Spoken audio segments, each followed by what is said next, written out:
Good evening, everyone, and welcome. We are Random Encounter Productions. I'm Cody Stone. With me tonight, we have... I'm Caitlin, and I'm playing Fable Frost, the Ice Genasi Phoenix Soul Sorcerer. Hi, I'm Megan. I'm playing Sarai Landir, the Eladrin Glamour Bard. Howdy, y'all. I'm Maz. I'll be playing Talra Thorkenblade, Wood Elf Scout. Hello, my name is Carlos. I'm playing Thozin Fahrenheit, the half-orc tiefling Forge Cleric. Yay! And I'm Kez, and I'm going to be playing Treasure, the Tiefling Fighter. First and foremost, welcome back to Carlos, who has had some technical problems for a month or two now. So we're very excited to have you back on the stream, back at the table. Glad we could get it to work and do stuff. So, welcome, my friend. I'm happy to be back, thank you. Yes. A couple of quick announcements before we get into everything tonight. We are doing a giveaway tonight. We're going to be doing a giveaway every week on one of our shows. You're going to want to follow our social medias to find out what show we're doing the giveaway on and what the giveaway is. Maybe, we don't know. We might surprise you. Who knows how that's going to work. But for tonight, we are giving away one of our Kickstarter exclusive limited run patches. We have printed 300 of them, and those will be the only patches we do of this design. So if you didn't have a chance to support our Bardic Pinspiration Kickstarter last year in September, almost a year, then I know. Then this is your chance to get a little piece of that. Once these are gone, so we printed 300. It was an exclusive run of them just from the Kickstarter, just for unlocking it. Not every member of the Kickstarter bought a patch, so we do have a surplus, but they are absolutely a limited edition of them. So we're doing a giveaway of that. If you're familiar with our pin designs, it is of the Infinite Storyteller. So blue and gold, they're absolutely phenomenal. They're sew on, or you can go and purchase your own like adhesive backing for them. We didn't make a decision on that, but they're really well made. They're absolutely gorgeous. They have they're not printed, so it's not like they're like screened on there. They're stitched. Is that the right word I'm thinking of? Yeah, it's Embroidered? yeah, it's all embroidered. It's all embroidery. And we are thinking of for the future, for like future runs of patches, we're gonna do like two versions. Like, yeah, hey, Kez has it. I forgot Kez has one. That's right. Right there. There we go. Yeah. So you really didn't have to go get one. There it is. Nice. So for our for future ones, we may do like an upgrade of like, hey, you can buy them as is, or you can buy them with the iron on that we will adhere on our own, so you don't have to go through the trouble. And it's really easy though. We'll charge you extra. I don't it's know not that gonna you be... want to trust us to do that for you. Trust yourself to do that. Yes, that's also fair, but money. Don't get me we're wrong. tiny dragons. Yeah. All right, but it's exciting. I'm in the process of posting that giveaway everywhere, so carry on. Yep, you're good. So we're gonna do that tonight before the end of the show, probably around break time. Hopefully we get to one. That is it. We are starting to do a giveaway every week as we're pushing to get some viewership goals and some Patreon goals. So coming up in our giveaways, we've got a ton of interesting stuff. We've got our Norse Foundry giveaway, which we will be doing next Monday, probably. We've got a great compass from them. We've got some original line art pieces from the wonderful Kez, which she has been so kind to donate to us. So you'll be able to get those, which are the originals, they're exclusives, the one-of-a-kinds, and all of her stuff is absolutely phenomenal. Speaking of which, when we get to 30 patrons, we are going to be doing a giveaway that Kez has been so kind to offer. It is a full body, full color, no background character art piece of your choice So for your character art, and if you're not familiar with her stuff, check her out on the social medias. Ours and hers, I'm sure, will be in the links down below. We do It's have gorgeous.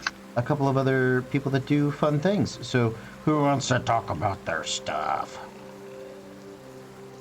I'll go. Why not? Yeah. Since I'm back, sure.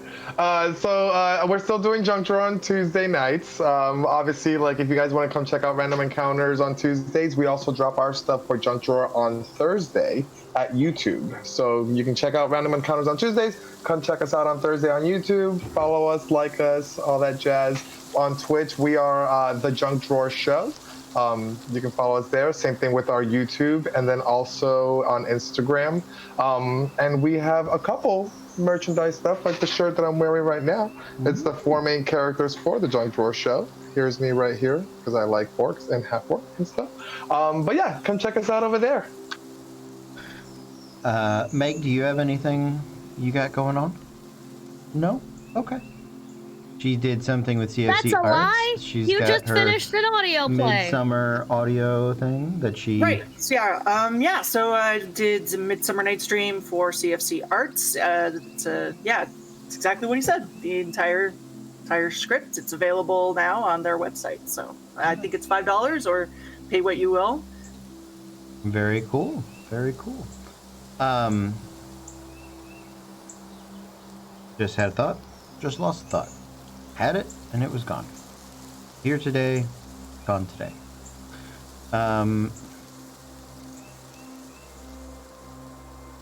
Oh, yes, Storm King's Thunder. Speaking of Tuesdays, tomorrow, Storm King's Thunder. Not sure if we have Storm King's Thunder tomorrow. We're running into some scheduling stuff.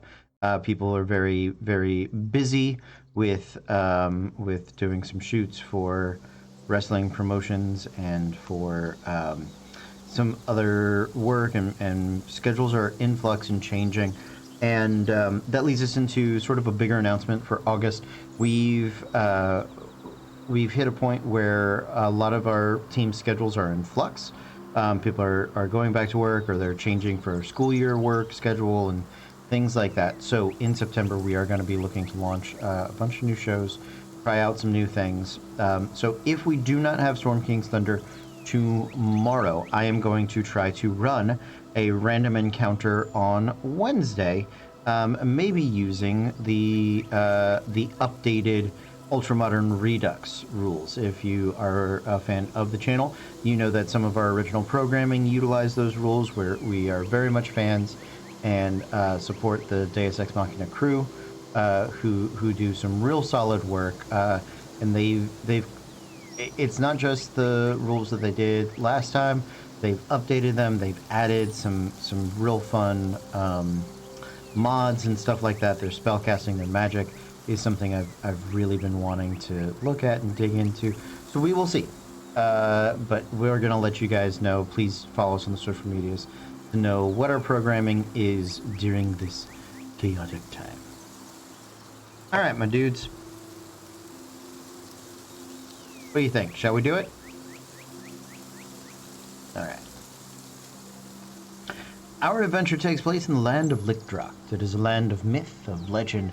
It is a land bereft of gods. It is a land of fate and destiny, where histories are written in the blood of the fallen. Our heroes are members of the Magnus Exploratorium, a university dedicated to archaeology and anthropology, discovering the secrets of this bold new continent. And they have joined with perhaps their academic rival, a Monsieur Wyatt, in a grand expedition to a place of legend known as the Forge, supposedly the realm in which the arms of the fated were forged, were made, created. As such, they are traveling across the lands of Lickdracht. They have traveled through the Central Scale Mountains. They have avoided a onslaught by lizard folk, by goblins in nearby hills, and they have just outside, passed through Trebluff, and just outside the region known as 4 Point Farms. They have discovered a... that's a good word for it. Influx? Infestation, perhaps, of bullets, of underground monstrosities, mixed with, moles and armadillos and demon blood. Oh my. That are threatening the people and the food of 4 Point Farms. And so they have made it to the first point 1 of 4, in their road and path. And they have made contact with the elder, a sweet, older, gnomish woman by the name of Sweet Roll Fairfields. That was it. Yes, Sweet Roll Fairfields. Gonna be a good night, kids. Cody remembered one of his NPC's names. Yeah. We're off to a great start, and my test roll was a nat 1, so those two things will even each other out. Ooh, yes. Sweet Roll has explained that the 4 Point Farms have been suffering from some definitely bad luck, which is sounding a little more like sabotage of late. Not only are their shipments of food and goods being attacked on their way to Trebluff, they're not getting quite the support they had hoped to get from the Western Crossroads. They have the bullets, the aforementioned bullets and goblins, and recently there has come how would we put him? A traveling figure who claims to be able to cure all of 4 Point's ills as he has come to town. And he is traveling around in his fancy wagon, selling his services to each of the 4 Points. So, you guys you've had a good night's rest. You are picking up. We are near the end of Exalted, if I am not mistaken. Did I leave you guys a date last time? I did not. Shame on me, Cody. Shame on me. While I work on getting the date for you guys, I think you're in the 27th, 28th sort of realm of Exalted. No.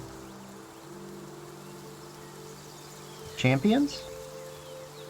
Champions? That sounds familiar. I think we were What's just after- starting champions. What's after summer? The first summer month? So Apex is the first month of summer, then Champions, then Exalted.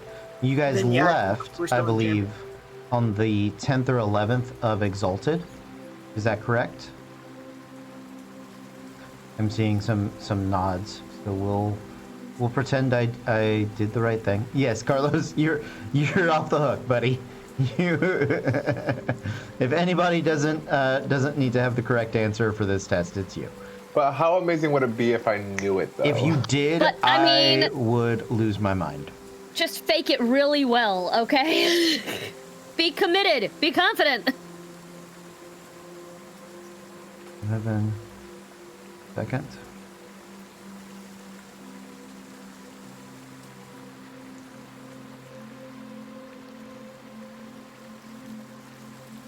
You guys have been on the road for 29 days. So you guys are actually into, let's say I'll give you 5 days. We'll say you left on the 5th of Champions. So you guys are up through the 4th of Exalted for the last summer of the month. Getting into the Indian days of summer. What would you guys like to do? How would you like to go about your day in business today? Also, I swear I heard the last summer of the month, and I was like, how does this world work? How does Licktroct work? We've never talked about the weather. That's mind-blowing. I honestly may have said that, and it's a very good idea. Somebody else will have to take it and run with it.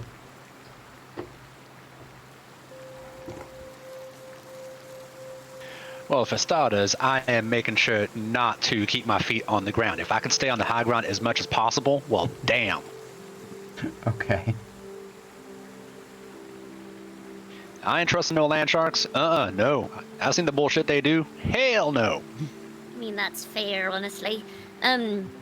Should we just be going balls out to fight something? Or are we trying to be more careful? Dealing with shit. I mean, I'm fine either way. I'm just imagining this guy as Starbuck from 110 in the Shade. Like he is. Same. Oh my okay, God. good. Okay, yes, amazing. So he'll be It's not 110. It's Rainmaker. 110. I will always know him from 110. Yeah, that's a musical version of that. Oh, Yeah, that's Same. what 110 in the Shade is Rainmaker. apologies. I'm just. You're messing. okay, but same character. We're on the same page. Yes, that was. I'm excited about that nonsense as we dethrone the snake oil salesman. I'm assuming. Well, keep in mind I am not the stealthiest of people, so just letting you know. That's why I was like, are we just gonna like confront somebody? Like, is that the safest bet with this particular group, or should we just let Meg go talk to him and we'll just like stand back and be imposing? He's not here. No, but can we go find him? He's gone to one of the other points. Yeah, he's at point Got it. 3. So- Right yeah, now. and I just he can sounded like a thing we call needed him. to deal with. Yeah. But I think it's like a day or two to get from point to point. Am I wrong? Or It's Are like, yeah, it's a these- couple of days. Yeah, I've seen it on the map. It's not terrible, but yeah. right, just like we'd have to go there. That's all. If there's something we making can sure. do here. All right, party.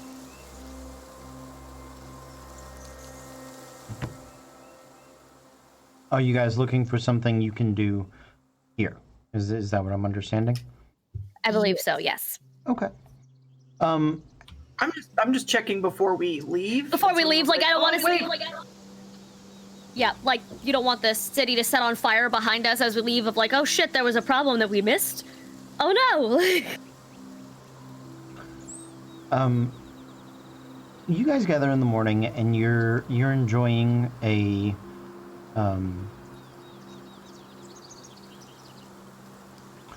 you're enjoying a nice breakfast sweetbread from old lady sweet roll Fairfields. And she makes these they're almost like full loaves. They're not quite rolls that live up to her name. But they are very colorfully powdered and coated with sugar, and inside they sort of swirl with cinnamon and things like that. If you're familiar with sort of Cuban or Mexican sweetbread, it's sort of along those lines. It is mostly sweetened with honey, and it is a breakfast that most of the town seems to enjoy. And town is more of a hamlet. It's very small, just a couple of dozen people, mostly supporting the farmers here and there. But this gathering of people, there's enough room for them to sit on their porches, drink their teas, and enjoy a nice breakfast before the day's work begins. And some of you are perhaps up a little earlier than you would care for. But speaking with Sweet Roll, the biggest issues immediately are those bullets wandering around. So I didn't know if somebody was tempted enough to try to upset them, might be able to help us out a bit. Or, I know you all are traveling west. Those goblins back in the hills to the east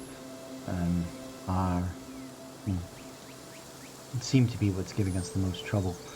Those are our two immediate needs here, and, we've already talked about,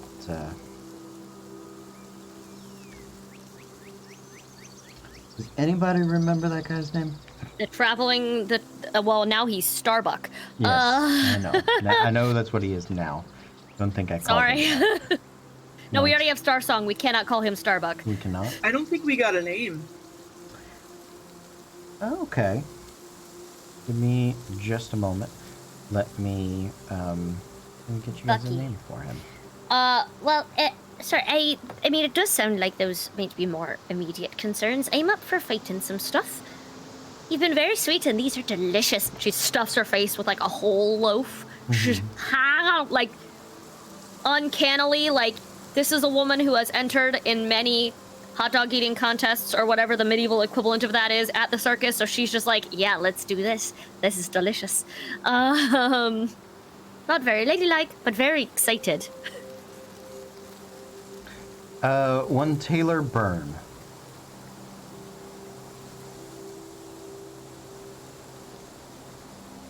Well, that feels like a later problem, the tailor. So, if we could stop you from being attacked by goblins and or bullets now. It sounds like you'd much rather we do that.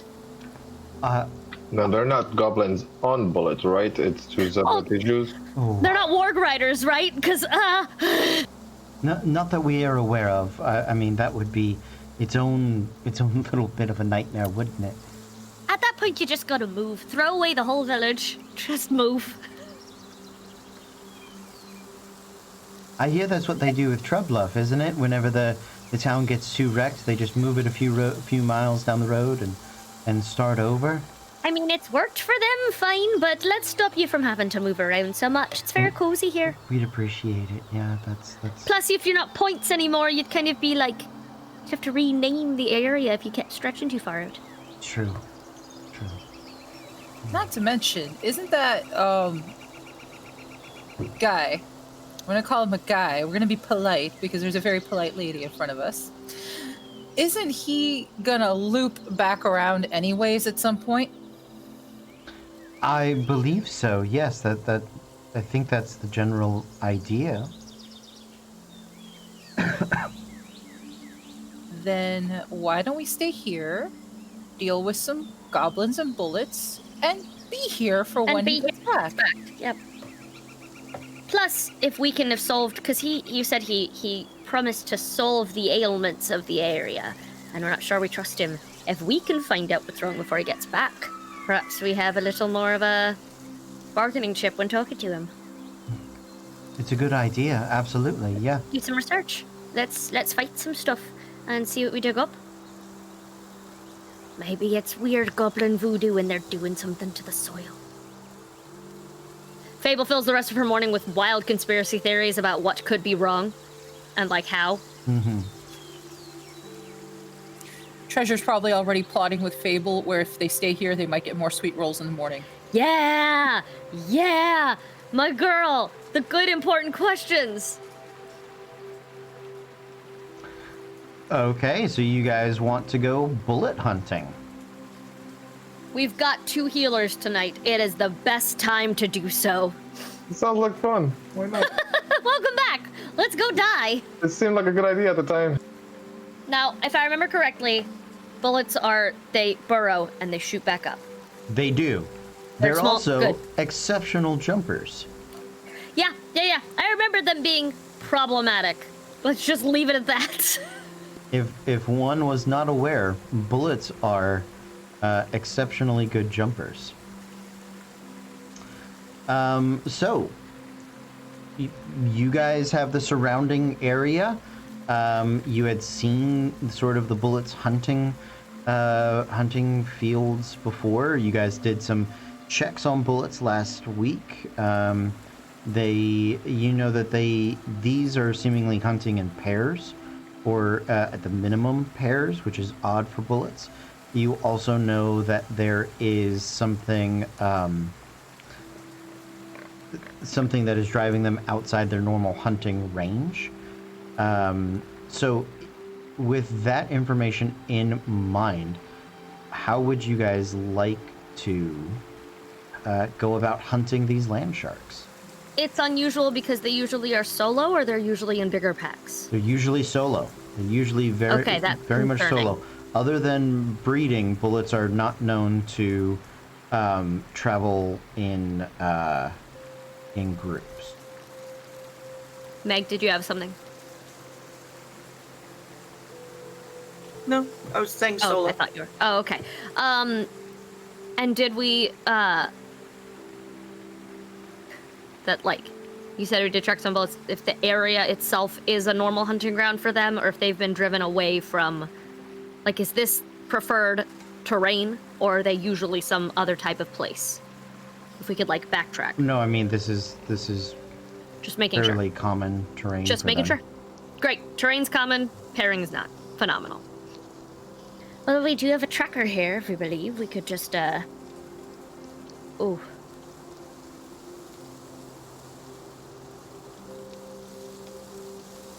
Is there a watchtower in for this point somewhere? No. They are only just now building fencing and trying to like drive log stakes down into the ground to one, prevent something from like digging into the town, but also to set up sort of a defensive range. You get the feeling this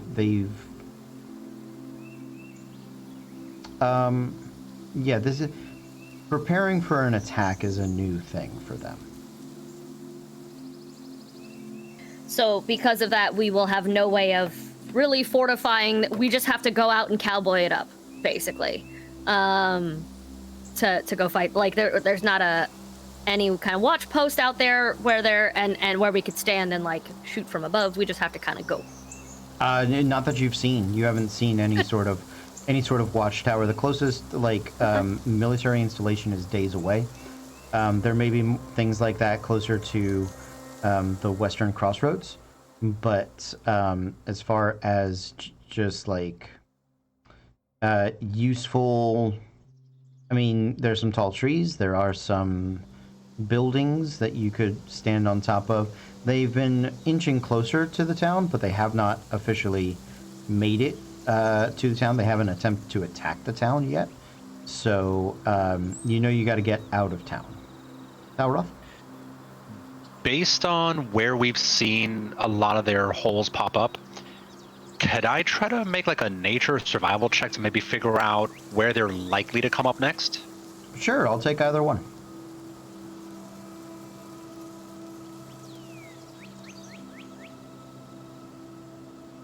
Going with survival, that is a 26. Oh, wow. Okay, I'll say that you, 26 is phenomenal. You do locate sort of a couple mile area, which they are probably likely to be circling back around to today or tomorrow. It's an area that you could get in a couple of the trees and look about and keep a good eye on. On a clear day, your visual range to the horizon is about 2 miles, so you get it to a pretty central area. If you guys gathered up or maybe drove one of your carts out, you could stand watch and look in every direction. Keep a good eye out for it. Yeah, because that's smart. Because I didn't want us to just go in blindly, knowing that they are dangerous, and that's a dumb way to just do the. Hey, we got the healer back. Let's kill him. Like, we got the cleric back. Let's take him right into the fucking fire and just die. So cool. Okay. We could take a wagon. Screeber's had very good luck with fortifying a wagon with his pies. So clearly that is the way to go. Am I wrong? He didn't die. No, he didn't. So you guys have 3 wagons. Which wagon would you like to take? Uncovered? One of the 2 uncovered? Okay. Yeah, sounds good. Do we know how long this trek was gonna take us? To get there, I'm gonna say 4 hours, 4 or 5 hours.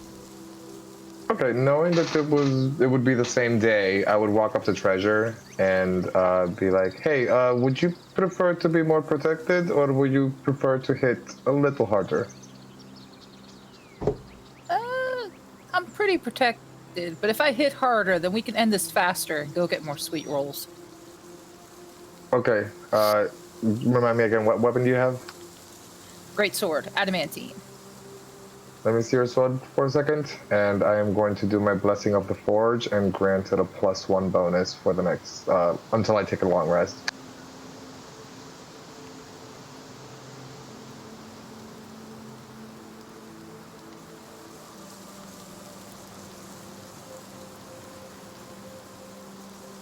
Sounds good. We ready to go, or should we pick up anything else? Are we set on thank you. potions and stuff? I know we have both of you, but are we set on? Is there somewhere here we can buy potions? We have potions still Good. from when we left town. I just wanted to make As sure. I far didn't as- want us to. I didn't want us to leave and suddenly be like, "Well, we forgot to go to the fucking store," and now you know. As far as I know, none of the potions have been used. Great, good, perfect. And they're all in the sheet. Then let's go. Yeah, we've got a solid, clear-cut accomplishables. We go, we fortify, we fight. We're done. Speaking of the sheet, I don't know if this is on the sheet or not, but I have a potion of climbing, so just letting you know. I'll check. Cool. So, you guys set out. You are taking. Question for you. I believe. How many horses did you guys take? 3. So one of your 3 horses. To pull the cart, the wagon. You guys spend a couple hours heading out to the area that Tauroth has pieced together. It is idyllic in its nature of the fields. There are tall grasses and hay, and there are some field hands you pass along the way, very close to town, that are sort of baling it and rolling it and getting it together for the farm animals and all of those sorts of activities as they are going. The wind sweeps across the ground and will pick up sort of the dandelions or petals of wildflowers and send them sort of spiraling through the air, and you can hear the rustle of the wind in the trees and leaves and the branches, and it is it's a supremely peaceful sort of place. And for a few hours, the stresses that you guys are normally under sort of are blown away. So, as you guys make your way to the field that Tauroth has picked out, you set up. You find a nearby pear tree that is... I have no idea what a pear tree looks like, and I don't know why I picked it. Oh look, that can get to be a decent height. Yeah, you can climb up in there if you want to, maybe 1 or 2 of you. Oh, it's very pretty. Look at that. They got white leaves. My lord. We knew nothing of pear trees. They're fun. Pear trees are really pretty. Yes, they are. Wow. They are not the tallest tree around, so you're not gonna get a ton of height on there. But that is nearby, and you guys are sort of set up. Now, how are you going about this? Do you want to try to like make some noise and thump around to draw attention? Are there existing holes nearby that they have come up? Not past? immediately, no, because they tend to hunt in. They don't retread hunting ground a lot. Okay. They don't retunnel. They tend to just follow new footsteps. I was gonna offer to smoke them out, but if we're just trying to tremors it up, and make noise on purpose. We could decoy noise. I could like cast a spell far away from us and hope that they come up with that vibration. Okay. Well, I can. I have thaumaturgy, and I can make the ground rumble. Yeah, we can absolutely do some stuff like that. Yeah, that'd be fantastic. Treasure, you can do this too, can you not? I can fall on the ground real hard. Who needs got it. thaumaturgy? I just. The point was, however, dear, to make the noise a place where we weren't, so that like they wouldn't just pop up right under us. They'd pop up where they thought we were, and then we can attack. 30 feet. I can thaumaturgy. I mean, I kind of picked it up from my dad, sort of. I don't know what's gonna happen. It might be a duck quacking out in the distance, but if it gets their attention. Oh my god, I want your thaumaturgy to be a duck. I never realized how badly I wanted it to just be a screaming duck noise. But that's all I want now. It's Screaming just a duck call. goat. It's just a duck call. And it's a horrific sound, but it works. It's funny because I picked up mine from my mom, and it does not sound like a duck though. I think I've done it twice, and normally it's to cause glittery type effects while I flick somebody off. Like a damn hero. I expect nothing less. But yeah, we can do it 30 feet away. I am going to be in the tree.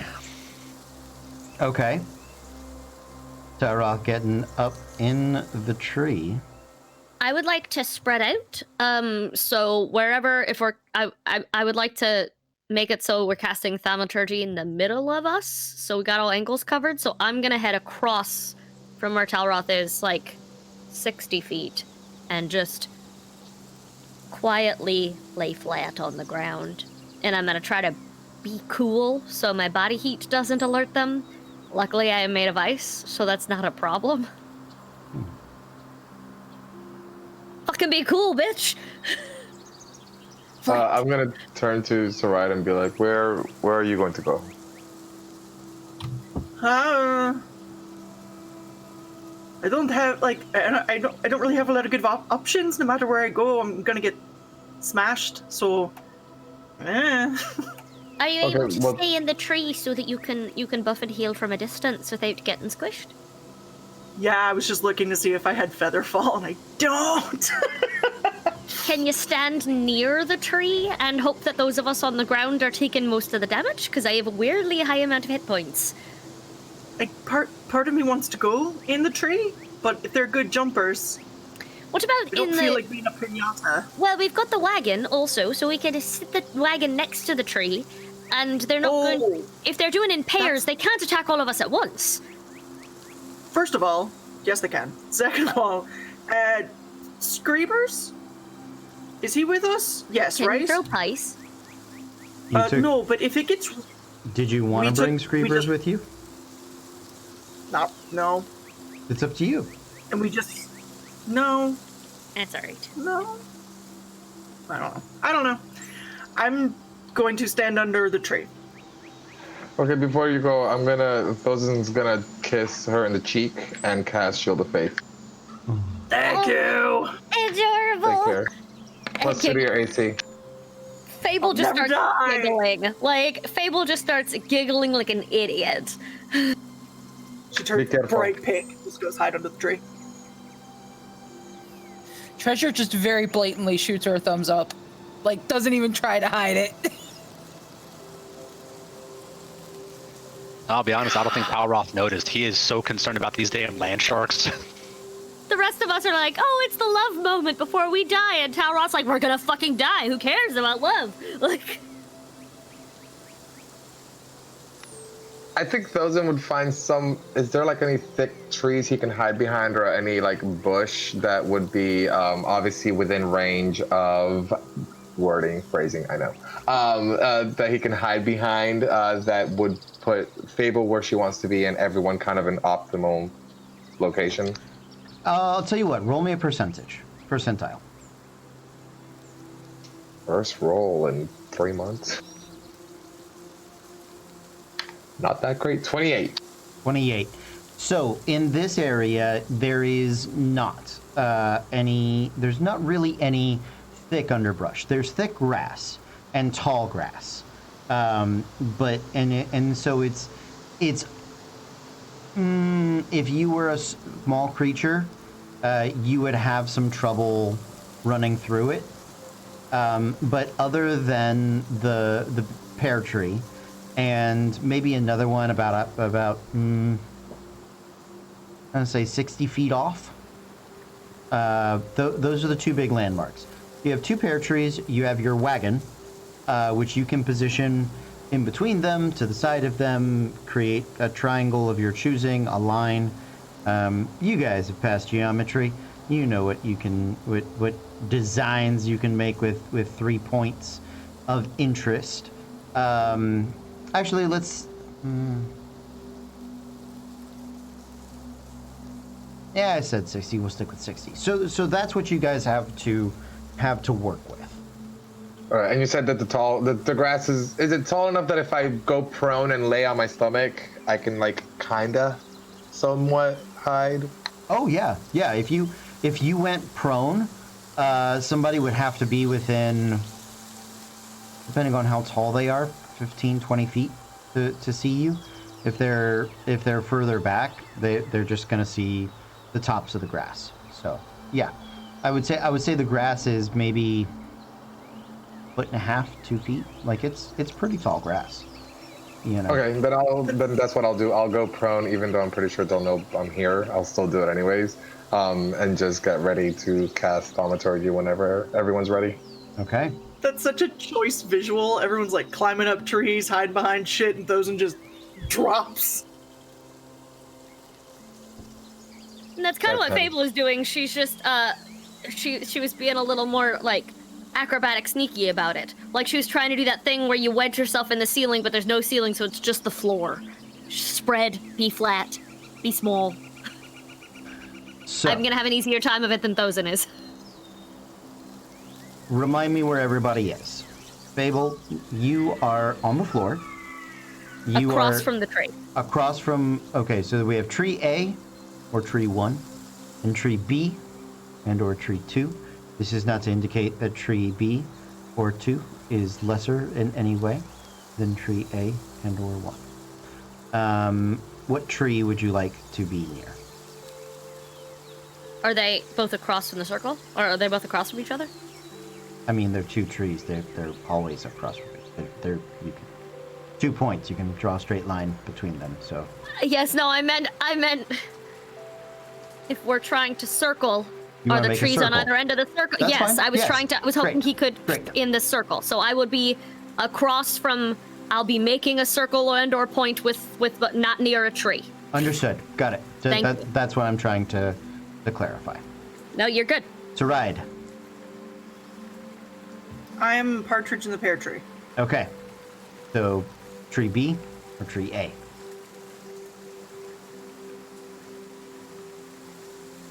Tree A. Okay, tree A. Would you make me an athletics check, please?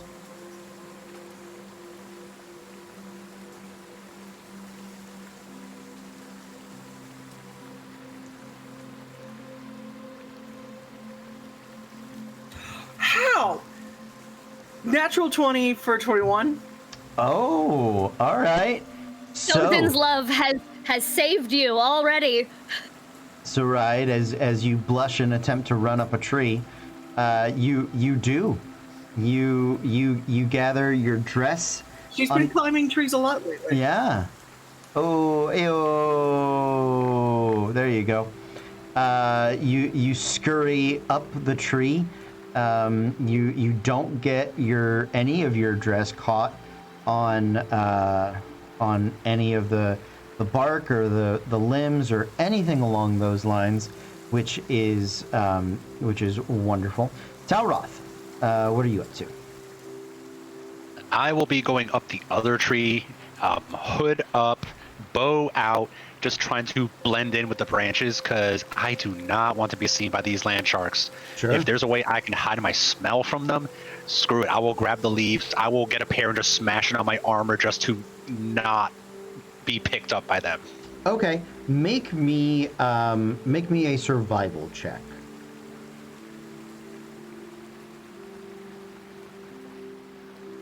Natural 19 for a 27. Nice. Yeah, you feel very confident in your being hidden from all of the traditional senses that a predator would have. You're well blended into the tree. You feel like you've mastered your scent extremely well. You've got a good vantage point. You are in tree B. Yeah. Feels good. Thosin, we know you're prone.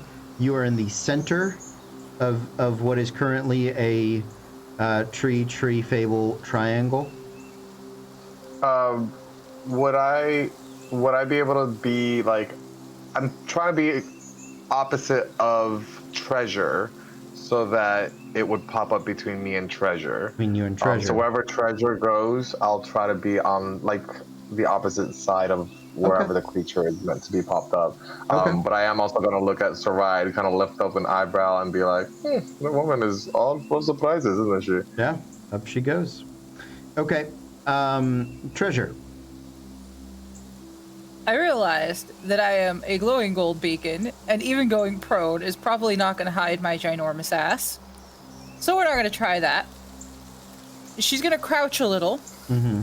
Just kind of hold her sword in the best whack-a-mole style she can. For the minute this thing comes up, she is going to bash it. Okay. Treasure smash! Treasure smash! When you really can't hide from it, no matter how scary it is, you may as well skewer it. That's one of the reasons I wanted to spread out. I'm hoping it'll pop up somewhere where we aren't exactly, but we can get a good hit on it quickly. Like, and confuse it right when it comes out. Okay. You know, as one does. But also, you are the logical one to just pounce on it. Okay. Let's be honest. So Only because Clever Stitch isn't here. So Treasure, we have you in the middle. Probably, because I'm figuring that I'm heavy. Mm-hmm. I'm very visible. Mm-hmm. So I'm figuring I'm probably going to be a more immediate target anyway. Okay. Sounds good. Last question. Where is the horse and cart in relation to this geometric shape? I was gonna say under one of the trees in case like someone falls. Thosin probably has better dex than Saride, so I'd put it near Saride's tree. A, in case she falls. B, in case she has to jump and we have to like haul ass. Like, am I wrong? Yeah, yeah. Okay. I'm assuming you meant Talroth has better deck. Yeah, that's. Oh, I'm sorry. Yes, Talroth has better decks. have- All the T's are here tonight, bitches. Okay. For me, all three of us are in the bottom row. Oh no. So, last question then. Horse and cart are over by Sarides. Have you bound the horse to the tree? Is the horse free? If it gets spooked, just run away with the cart? Can we tie the horse somewhere nearby, but not right in the midst of it, like in the tree, like another tree, like near farther back in Make a perception check. Thank you.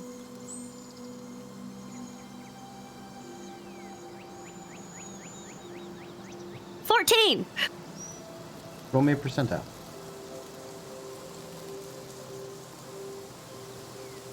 I was trying to click things and I accidentally cast Chromatic Orb. Oh no. It was not on purpose. It was just a button. I didn't actually do it. 21. Okay. So it's high grass and those two trees.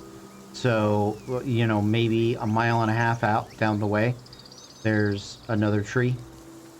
Some sort of small dead willow or oak or something like that.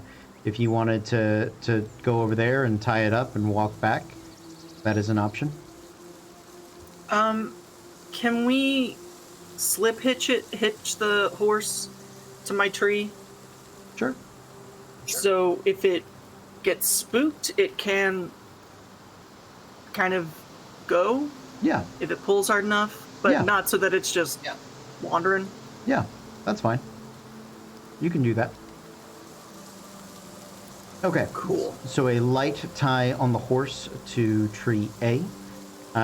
We've got tree A and B, and then Fable and Thozen sort of across from each other. Treasure in the middle.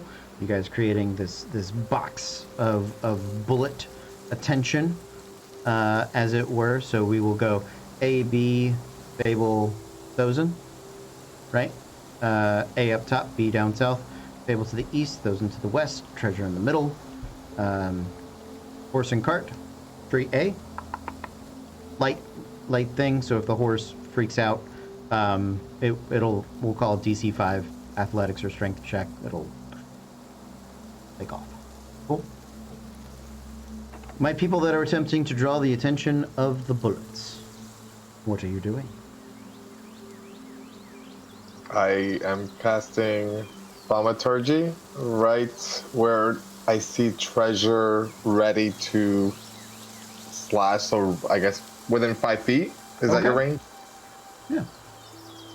And I'm also going to cast Thaumaturgy right about there. We might get a screaming goat. I'm really not sure. So mine will like rumble the ground on like in that area.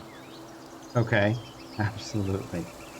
A screaming goat. Amazing. All right, so you have to be within 30 feet of the effect that you are creating.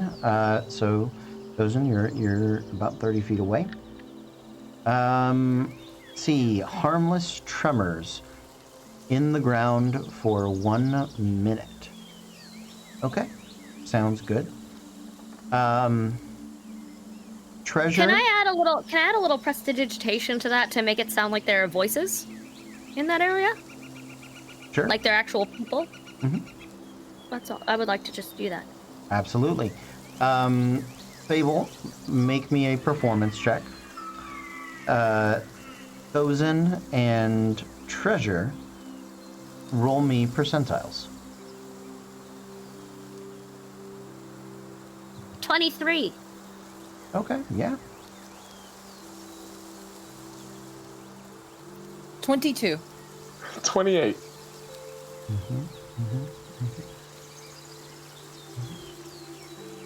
22, 28. We're all in the 20s there. I would like you guys, I will do this, actually. There we go. See how long it takes for one to show up. Alright. No, go away. Don't want you. Do it again. Do it again. Roll the dice. Go. Dice roller.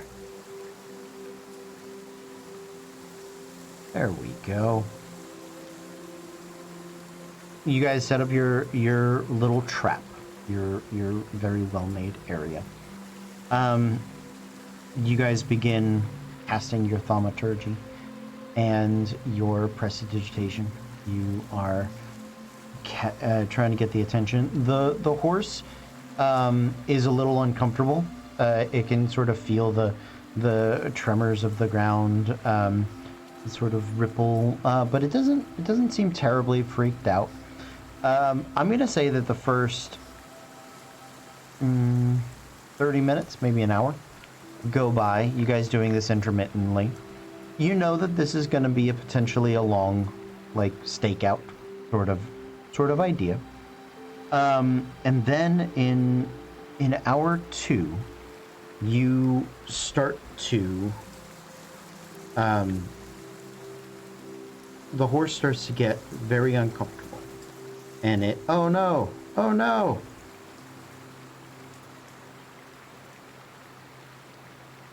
We lost him! We lost him. He got eaten by the bullet! Ah, coming back. Back, Yeah, boy. Back. Ah. Yee! Yay, welcome back. Sorry about that. I don't know what I think I accidentally hit something on the keyboard. That is okay. Actually, guys, here's what I want to do. Can we take a quick 10-minute break? Yeah. Okay. My apologies. Everyone okay? Yes. You're okay? Yeah. Everything's All right. good. So we're going to take a quick 10-minute break. We're going to be back. Do we want to do the giveaway now, or do we want to hold it for We'll later? do it closer to the end of the evening. Okay. We'll do it closer to the end of the evening. Sounds I good, just got guys. finished posting it everywhere, so That's crazy. like it hasn't Yeah. had time to disseminate. Okay. Well, my All right. apologies. We're going to be back in about 10 minutes. We will see you soon. But until then, stay tuned. Good evening, everyone, and welcome back. We are Random Encounter Productions. I'm Cody Stone. With me tonight, we have... Caitlin and I'm playing Fable Frost, the Ice Genasi Phoenix Soul Sorcerer. I'm Megan. I'm playing Sarai Landir, the Eladrin Glamour Bard. Howdy, y'all. I'm Mars. I'll be playing Talroth Oakenblade, the Wood Elf Scout. Hello, everyone. My name is Carlos. I'm playing Thosin Fahrenheit, the half-orc tiefling forge cleric. And I'm Kez, and I'm going to be playing Treasure, the Tiefling Fighter. Okay. So, you guys have laid a trap for a couple of bullets that have been hunting in the area in and around one of the 4 points of 4 Point Farms. And you guys have begun utilizing your thaumaturgy to cause tremors in the ground that is spreading out into the earth. You have created sort of a box or a circle between these two pear trees to catch your prey. And you've been at it now for a couple of hours, intermittently drawing the creature's attention to you.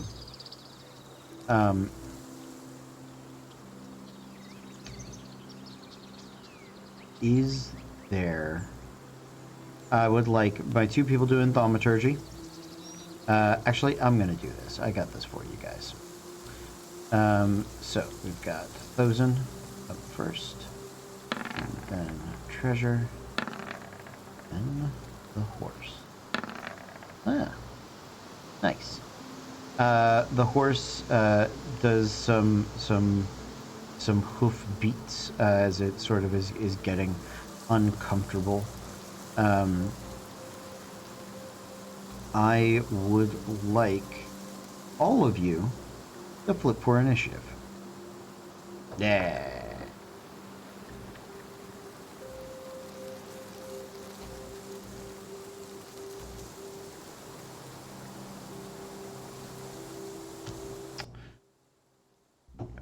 Okay. So, let's see. Here we go. We have...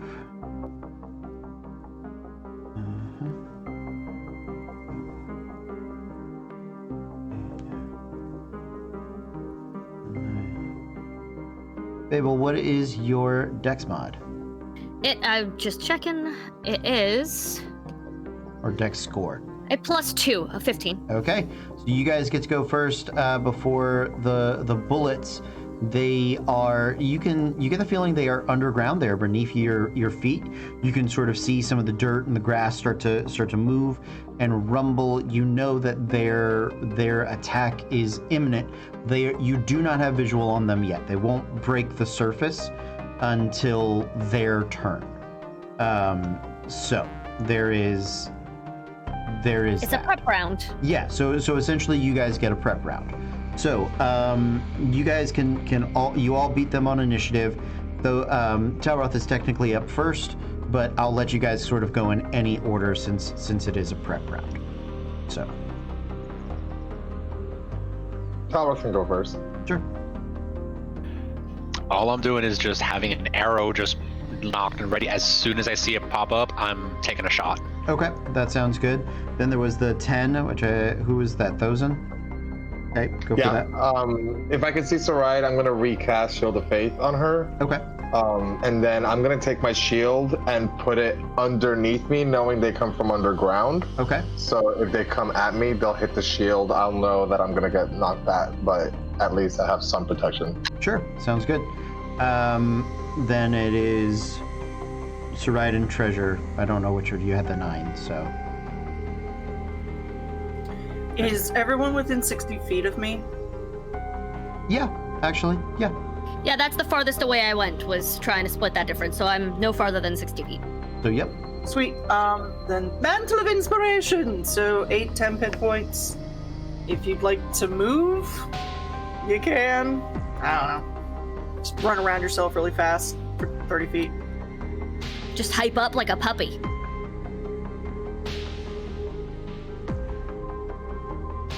Okay. Anything else, Saride? Sorry, no, that's it. I'm good. Okay, sounds good. Treasure. Just going to hold my action for the minute that I see one come up within 5 feet of me.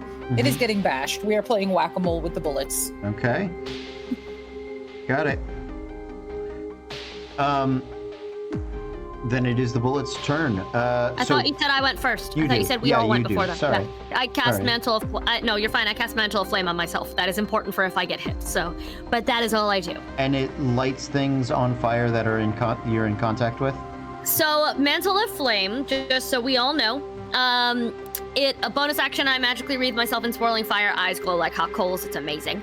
Shed bright light in a 30-foot radius and dim in an additional 30 feet. Any creature takes fire damage equal to your charisma modifier if it hits you with a melee attack from within 5 feet of you, or if it touches you. Whenever you roll fire damage on your turn, the roll gains a bonus equal to your charisma modifier. So it is if they touch me, or if they melee attack me within 5 feet. Otherwise, it's just I can reaction do stuff with it. It's fun. Yes, so that should be it. And then I'm going to actually also cast, because that's a bonus action. Oh, they're both buffs. I cannot also cast Mage Armor. Never mind, I'm just going to cast Mantle of Flame. Why can't That's a lie. Because they're both buffs, you said we can't multicast. Oh, one of them is a class feature, it's not a spell. Then yes, I'm going to cast Mage Armor on myself. Done. Okay. Are you being careful not to set the tree that you are in on fire? I wasn't in a tree, I was in the grass area. I was across from the trees. Actively on purpose. Yes, I was got it. not near the trees. Okay. I wanted to be on the other side. Okay. All right. Sounds good. So, bullets. The bullets are, in fact, going to pop up underneath Thozen and Treasure. So they are going to make an attack on each of them. Treasure, you can make your attack on your bullet. Aroth, you can... which bullet are you shooting at? Probably the one that comes up on Treasure. Okay. Sounds good. You can make your attack roll. Thozen, because of your fancy shield maneuver, I'm going to not give them advantage on you being prone. So we'll give you that.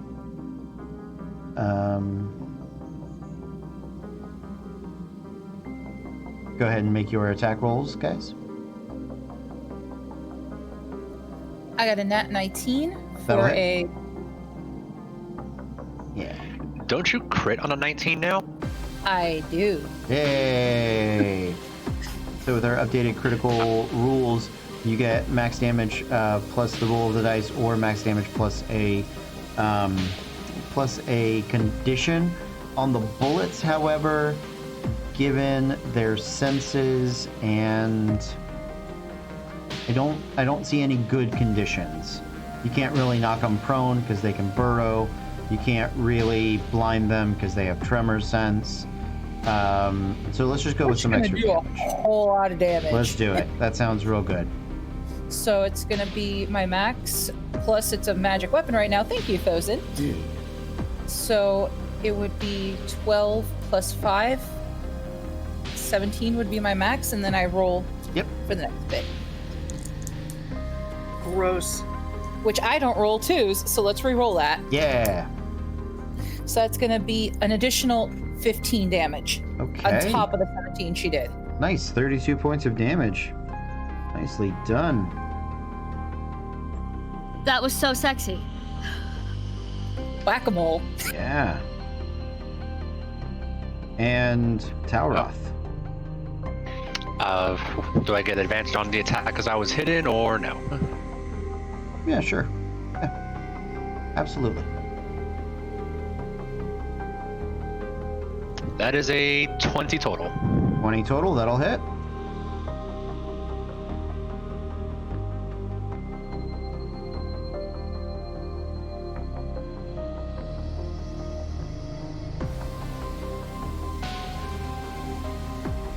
That would be 16 damage from that arrow. Okay, nicely done. 16 damage from the arrow right there.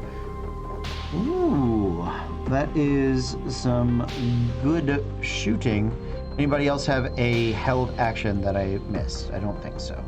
Okay, so attacks on Treasure. Natural 18 plus 7, 25 to hit. Yes, that definitely hits. And on Thozen, a 21 to hit. Yep, just hits. All right. And to Treasure, we have 18 plus 4, 22 points of damage. And on Thozen, we have 13 points of damage for Thozen.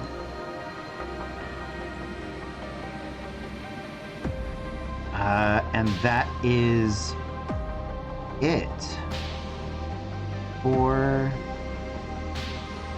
That is it for them. New round. New card. Hey, Alright. same, babe. Nice.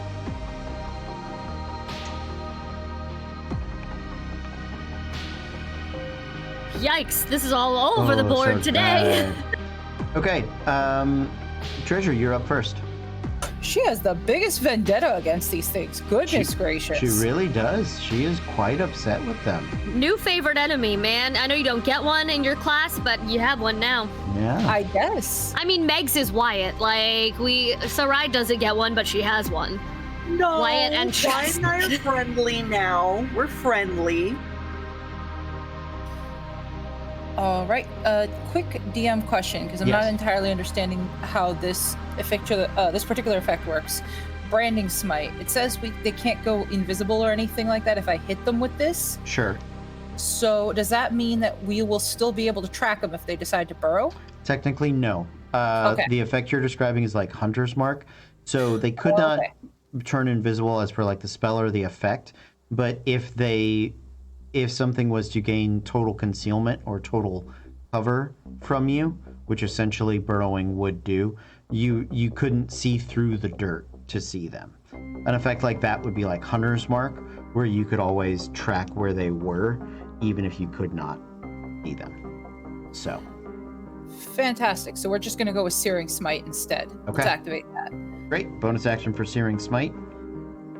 And let's go ahead and hit this thing twice, because, ow, that Yeah. actually hurt. Let's do it. It bite hard. It do bite hard, but Treasure bite back. She got a 15, a 16, plus an 8 to each. Yeah, absolutely. AC of 17 on the bullets. Perfect. So let's go ahead and roll the damage for. Well, it's got to make a con save on that smite. Okay. It is pretty conny. With a natural 19 plus, that will succeed. Okay, so Plus just 5, 24. so it's just going to take the initial damage, but it's not going to stay on fire. Sounds good. So for that first hit,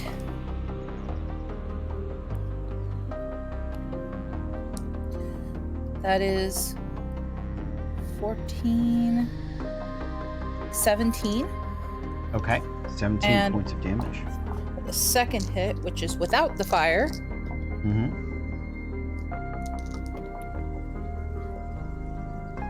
is going to be 13 points of damage. 13 points of damage. Oof.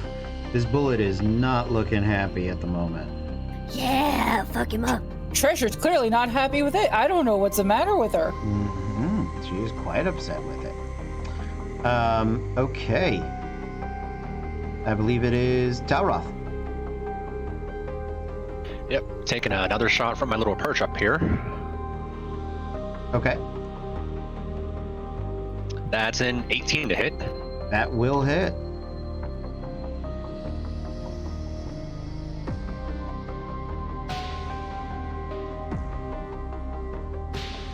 Oh, I forgot to ask. He is close enough for me to get the sneak attack on since Yeah. Treasure's engaged with him. Absolutely, yeah.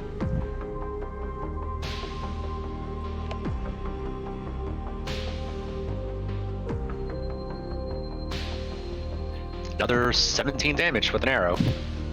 Okay. 17 damage.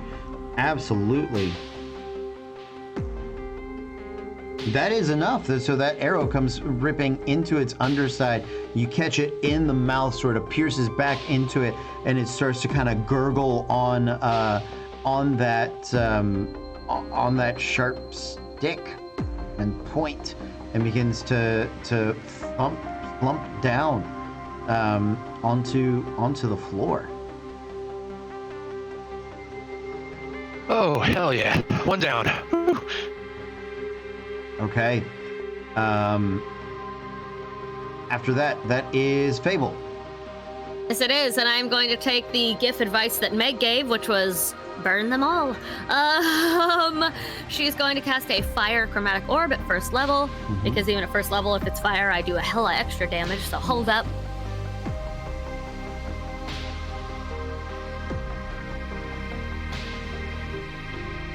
Not a great roll. What do I add?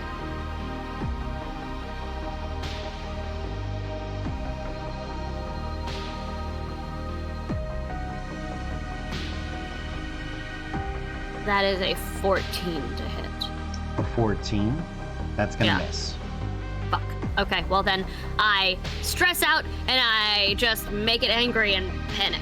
But I Okay. stand there and just stare at it like, yeah, that was on purpose. I missed on purpose. I'm just trying to piss you off. Ah! Okay, sounds I free action just yell at it lots of creative circus curses. Like, create you should be in the freak show, you ugly fuck. creative circus curses. It is. Okay, after Fable is the bullets. The one that is attacking Thozen is going to make his attack again. That is a 16 to hit, Thozen. Misses. That does not hit. Oh, wait, no, it's going to do its leap. It has a fun leapy thing. That's what it No, wanted it's to not. do. So no attack roll, but if the battle jumps at least 15 feet as part of its movement, and here's the fun thing, bullets have a standing leap ability. Bullets' long jump is 30 feet. Its high jump is up to 15 feet. So it can, with or without a running start, it just sort of squats and then jumps. That defies science and logic, and I hate them. I know. I hate them so much. I love that it does the squat jump from Skyrim. That, like, by squatting, it somehow jumps higher. Megan is having some feelings. Megan's I'm in having. a tree. It's coming yeah. for me. So this one is going to stick on Thozen. It can use its action to land on its feet in a space that contains one or more other creatures. Each of those creatures must succeed a DC 16 strength or dexterity saving throw, your choice, Thozen. Good to know. I'm gonna take Dex, because with Shield Master, I get to add my shield bonus to any Dex saves. Okay, sounds good.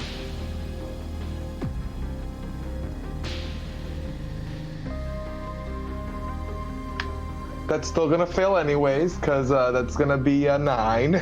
Okay, so that is going to be, let's see. It rolled poorly on the first one. And rolled exceptionally well on the second one. So, should have just done the average, saved myself the time. 27 points of slashing and bludgeoning damage, and you are knocked prone as the bullet squat jumps onto you, its feet kicking as it crushes you beneath its weight, and sort of does this little dirt devil kind of bullet spiral. What's the concentration save for that? So it's two separate. This is always something I'm not sure about. Because I think it would be per attack. So it's a single attack, but it is bludgeoning plus slashing damage.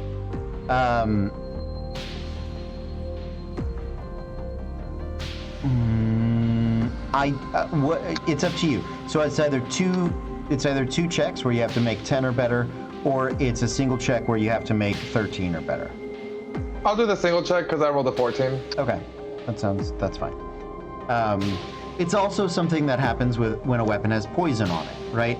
Is the poison damage a separate thing? Normally, I let the players, like, if you uncanny dodge it, I'll half that with it. Like, it's a weird gray area. I should really research that rule. Okay, that was that bullet, and you guys hear grumbling underneath the ground, and you can see the comings of a third bullet under the dirt as it heads for the horse that had been actually it's heading towards the horse because it has a tremor sense. So the only thing that has been tremoring that has not been attacked by a bullet yet is the horse. It is not there yet. Next turn, you suspect it will attempt to unseat the tree and/or horse. But you can see its Bugs Bunny molehill, shark fin, land shark, going for the horse. That is it for the bullets. Up next, we have those in. Yes. I'm going to. Am I prone? No, or am I standing? You are now prone. I was giving you the benefits of being standing, but when the bullet jumps on you, it knocks you prone. Got it. I will take half my movement to get up. Okay. And then I'm gonna take my obsidian mace, and I am going to swing it at the one that knocked me prone. Okay. Yeah, go for it.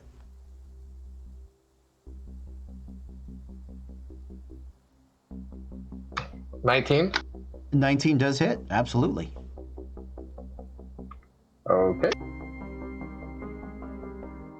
That's 7 damage. And as a bonus action, I'm going to use my Shield Master Shove to push it 5 feet away from me. Okay, can you push a creature that is bigger than you? Stand by. It says, if you take an attack action on your turn, you can use a bonus action to try to shove a creature within 5 feet of you with your shield. So it Great. Doesn't stay. That's fine. So it's an athletics, an opposed athletics check. Okay. And because it's only one size category bigger than you, it's going to be a flat roll for it.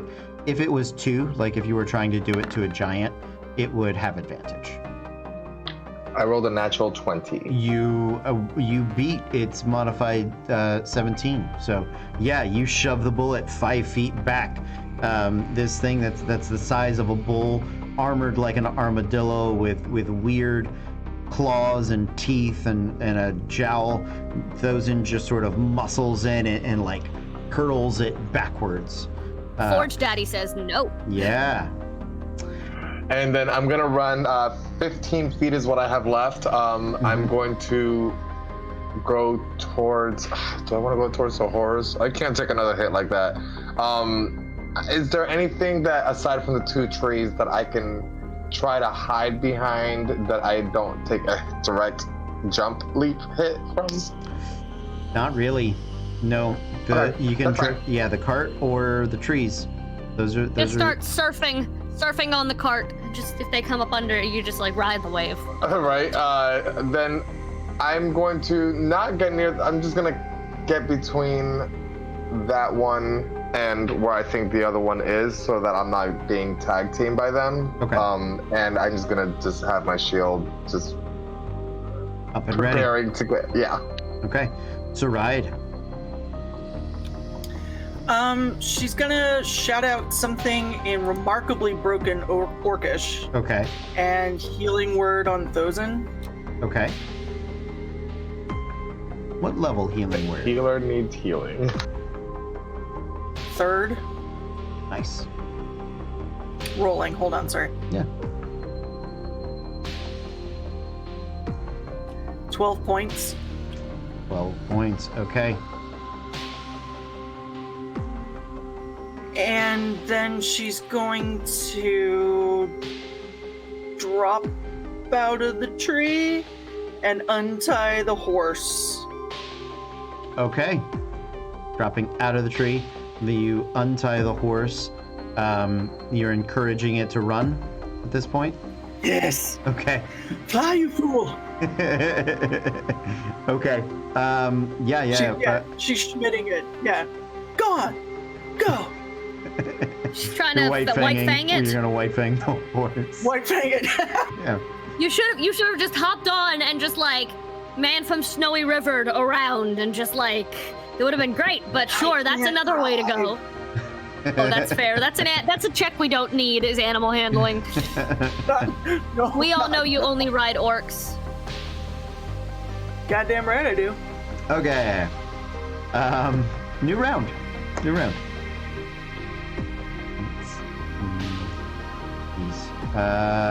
No, does not get that one. It's that one. Oh, low on the totem pole are the bullets. Bullets on a 4. Pretty sure everybody is gonna go. Guys, what is your dex?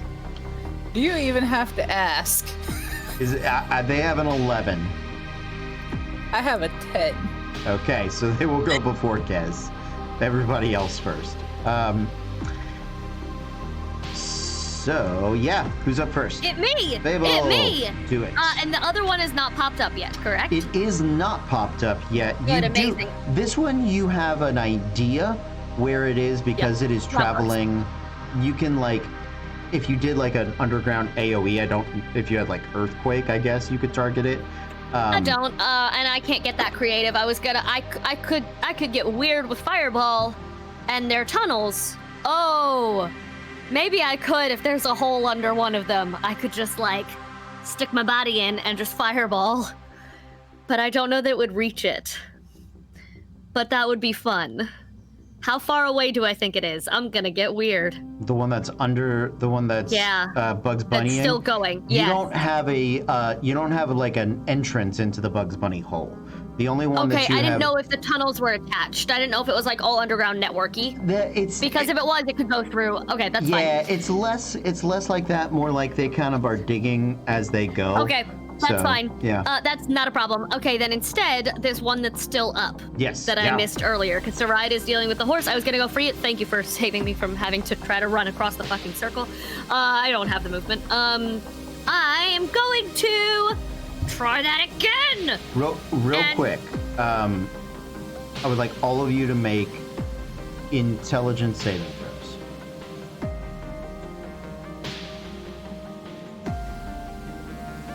I'm rolling way too many natural 7s tonight. I hate it. 9. Okay. 13. Okay. 16. 12. 14. Okay. Talroth, and we're looking for a 13 or better. So I believe that's Thozen and Talroth. And did Sarai, did you get a 14 as well? Oh, 14? No, I got a 13. 13. 13 counts. 13 counts. So because of their tremor sense, it might chase down the horse unless you guys start like stamping your feet or showing it that there's other things to try to eat. Does that make sense? Okay, Yes. great. Just what I want. Pressure, be loud. Yeah, no, like, yeah, but like on the ground specifically, because it's a tremor sense. So, I did not want you to not think of that and it chase down the horse. I appreciate that. I assumed we were making noise just by fighting. I assumed we were making the ground tremor just by fighting and being in the area, like fighting a thing. Because the other bullet is jumping and like there's noise happening. Which is the thing. But thank you. So like the other bullet is near Thozen, and for some reason these bullets cooperate, and so the other person that's moving and Treasure hasn't had the chance to move yet. So the only other thing that is like hitting the ground with recognizable footfalls will be the horse. After Saride, I put the horse at the end of the initiative. It has started to gallop away. Good. So.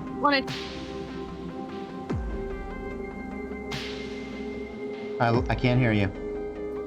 I'm pushing the button. Now I can hear you. Never mind. Okay. Saride, no, it's Fable's turn. Fable, what are you doing on your turn? Chromatic orb. Okay. Also, if anyone, I didn't pass the intelligence test, so I wouldn't have known to do the thing. Right. So I'm just gonna fight. I'm going to chromatic orb the one that's still up. Okay. And I'm actually, I was already gonna do this. I was gonna use my movement to try to get closer to the Bugs Bunnying one anyway. So I will also be running. Okay. That sounds good. I'm gonna move to sort of. I don't want to run past the other bullet to get an attack of opportunity, but I want to go towards the Bugs Bunny hill. Got it.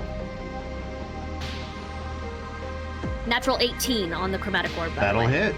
Hell yeah!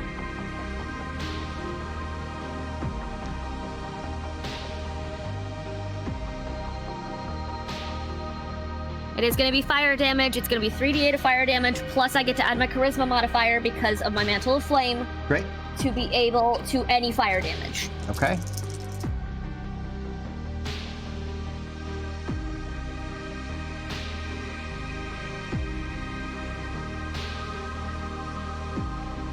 That's a 16 damage, fire damage. 16 damage. Nice. And I am moving, like I said, I am moving to counter to be closer to wherever the other one pops up. So hopefully I'm making enough noise. We'll see. After Fable, who's up? I think Saride. Yes, Saride. Saride, then Thozen. I'm just going to Mantle of Inspiration again, so 8 temp hit points for everybody. Okay. You can use your reaction to move 30 feet if you'd like to. She's a little on the small side. I don't think she makes that much, she's not going to move anyway, but she's just going to drop to her stomach, cup her hands, and start singing into the ground. Okay. She's just screaming the chorus from Immigrant Song. Ah! Yeah. Okay. As loud as she can. Make a performance incredible. check.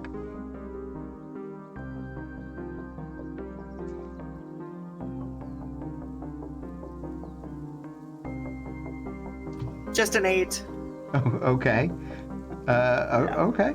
It's in tune. You're not sure how much of it's piercing the ground, but yeah. Would anybody like to use their reaction to move their speed? All right, Thozen, where do you want to go? I want to move closer to the one that's chasing after the horse. Okay. Same. I don't know where that puts me at. Yeah, it's starting to move you guys towards the north tree, towards tree A. It's kind of on the intercept course, going from east to northeast. And who's on which one? Like, is Saride still on a tree? And I know Talroth is still on a tree, right? Talroth is the I'm on only the ground. person in a tree. So this is Saride's tree that you are headed towards. Okay, so I'm not putting him in danger by being near it. Yep. Okay. Talroth, you wanted to move? Yep. I am going to, as I'm leaping out of the tree, I'm going to just get my hand on the double-bladed sword. Okay. Just as I'm leaping out, just yell out the treasure, say, "Test your boots!"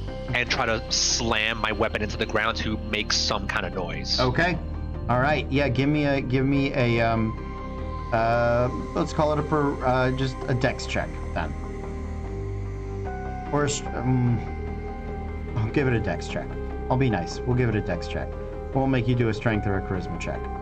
Oh. So, Talroth, I will give you a choice on your natural 1. You can do one of two things. You are a very acrobatic individual. You can realize that you had you hadn't seen like a rock on the ground, and you can tumble out of this jump. It'll be a very soft landing. You won't take any damage, but you won't make it much noise either.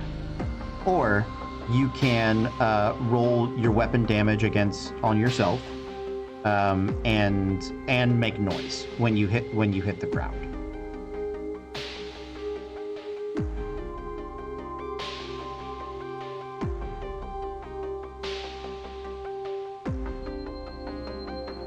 I am taking 9 damage. Okay. So your double-bladed sword, your ankle twists just a bit more than you had anticipated as your foot lands on on just sort of a large rock that having grown over in the grass. Your ankle twists just a bit.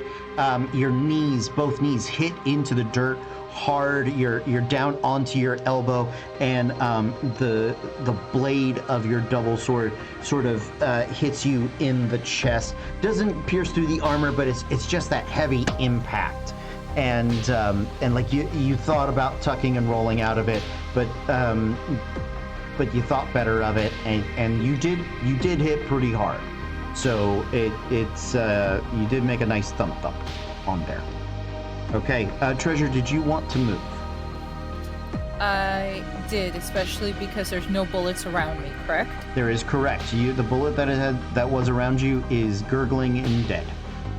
So you can run towards the bullet that is above ground, had chased down Thozen and jumped on him, or you can follow Fable and Thozen trying to get to the Bugs Bunny hill. I'm gonna trust them to catch that, and I'm gonna go after the one that went towards Thozen. Okay, yeah, you have more than enough speed. You get right in its face as it sort of is turning around with its weird claw flipper things. Okay, who is up next? Me. Go for it, Thozen. Okay, so do we see the creature that's going after the horse? You don't. It's again, think Looney Tunes, Bugs Bunny Hill. So you know where it's at. If you have something underground or something that can get through concealment, you and Fable are, I'm gonna say, like especially after the Mantle of Inspiration movement, you guys are like in its path. It was going for the horse. You jumped right in its way. But I want to try something. Okay. If it doesn't work, then I totally understand. It's cool. Let's try it. I am going to slam my mace against the ground, and cast Toll the Dead on the mound, where sounds of delirious bells fill the air for a moment, and see if it gets it. Okay. Looking up Toll the Dead just to get some. It says a creature you can see within range, so that's why I was like, if it doesn't work, it's fine. I'm pretty much trying to make the bells and the damage coming from it kind of emanate from my direction, if that makes sense. So you're looking more for the sound than the damage. Got it. Yeah. I mean, if the damage happens, it happens. Right. Here's what I will do. It's like we can see the mound. Exactly. Correct. Roll me a spellcasting ability check.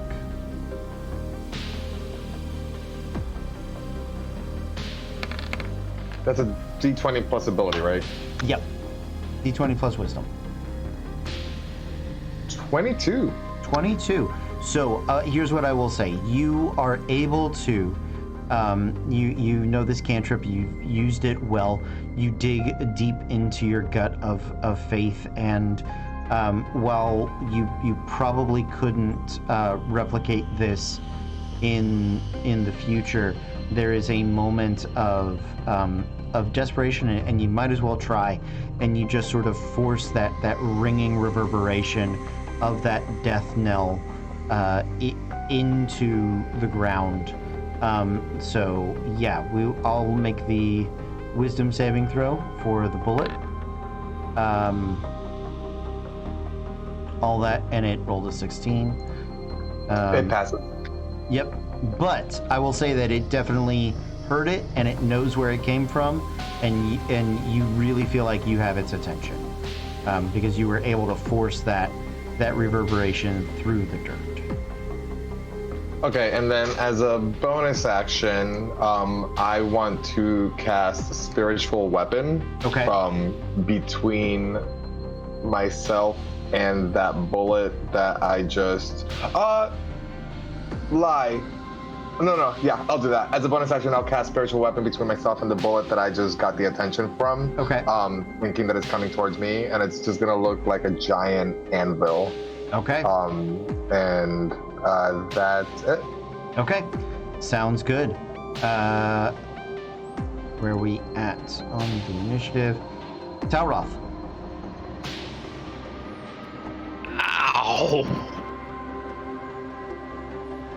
Half my movement to get up. Okay. Okay, so which one's closer? Probably the one that Treasure just ran to. That is going to be the closer one to you.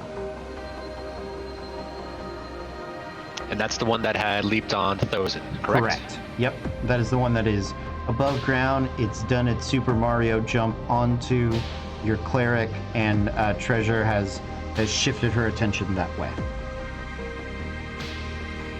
So with half my movement, would I be able to get the rest of the way there, or would I have to dash to get the rest? No, I think you can get there, especially because of the movement you used on your reaction, jumping out of the tree.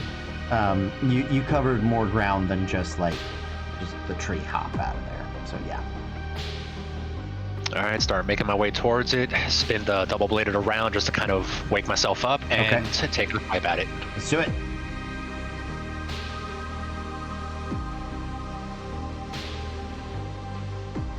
Natural 20. Okay, sounds good. So again, bullets, not a lot of conditions that really can hit them well. So we'll go with the extra damage. Was there anybody within 5 feet of him? Yeah, Treasure. Yeah, you get your sneak attack.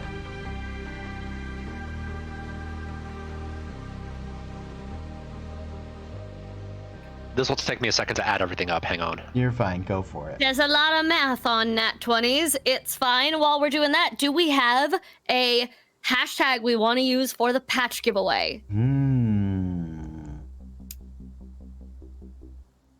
Infinite Storyteller. Let's just go with the name.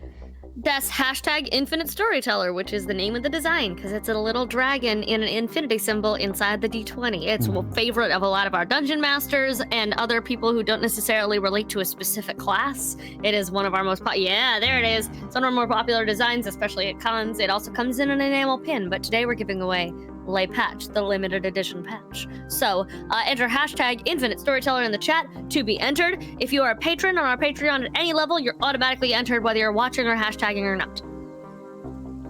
All right, Talroth.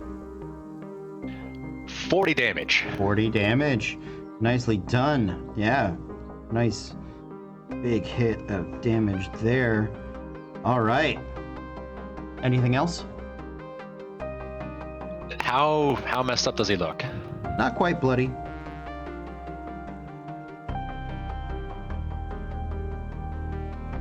I'll just take the bonus action to get a second swing at him. Okay, go.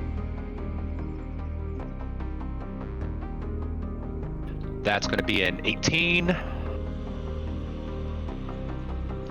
for another 2 damage. Nice. 2 more damage. Yep, still not quite bloody, but hanging in there. after Talroth, it is the bullet's turn. The bullet that is above ground is gonna keep leaping.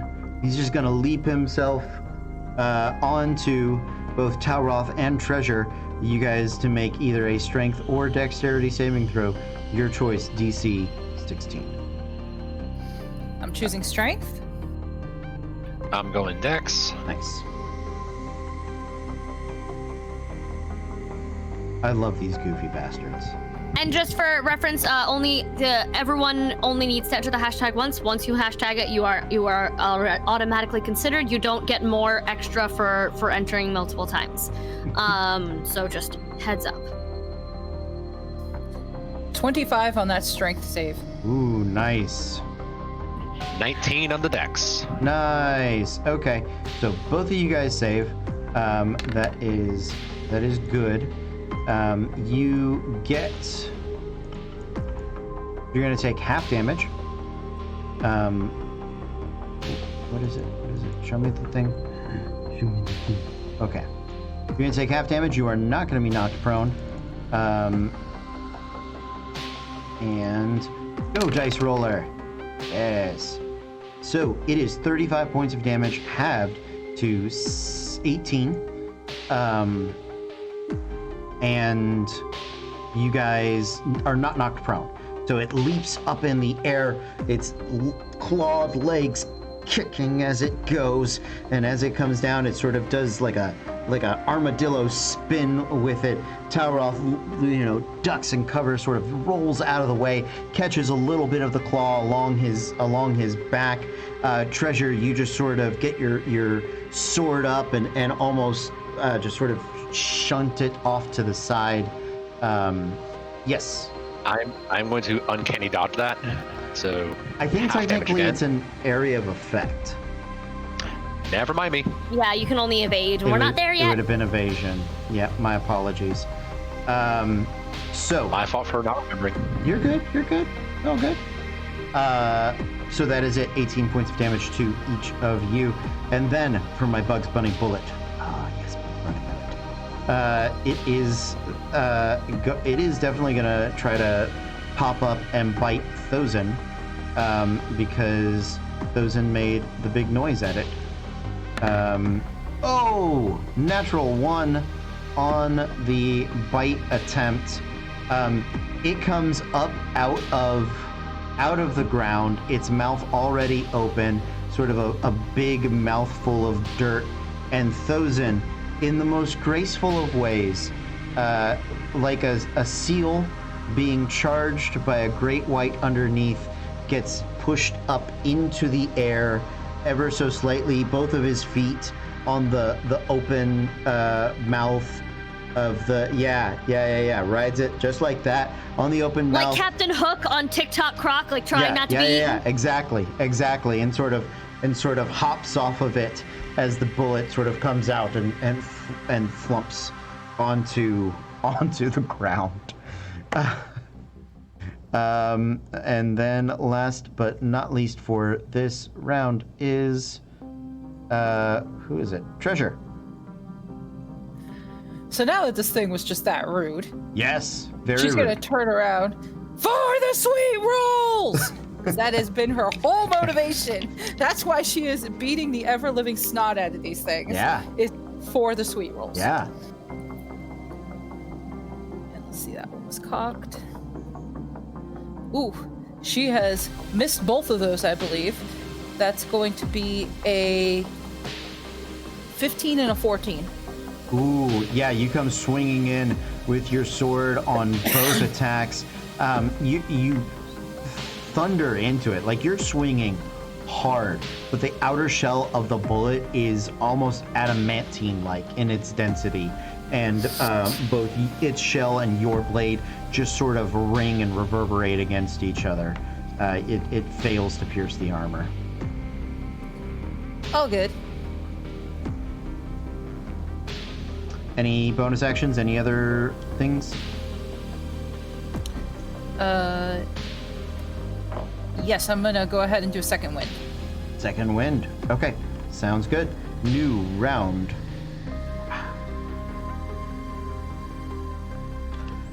All right, bullets are on an 8.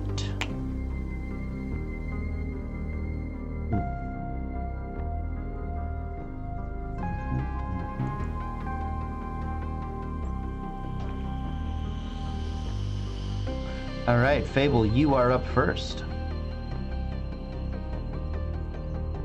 All right, so the new one has popped up and is trying to eat people. Yes. But it hasn't been hit. Has so I'm gonna go for that one. I'm assuming Mars is still within 5 feet of it. Thozen is, yeah. Thozen, sorry, Yes. Thozen. I heard Talroth with the. Thozen is still within 5 feet of it, so I will not ice knife because I don't want to stab you. So instead, I'm a hyper focus, and I'm going to hit this one hard with, again, my go-to favorite, some chromatic fucking orb. Okay, let's do it. This time at 2nd level. 2nd level, chromatic orb.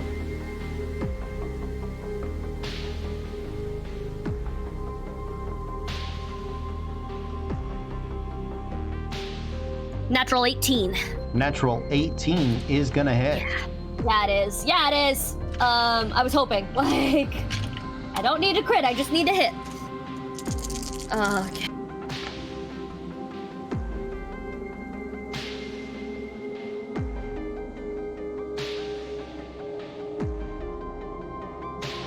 That is 17 points of damage.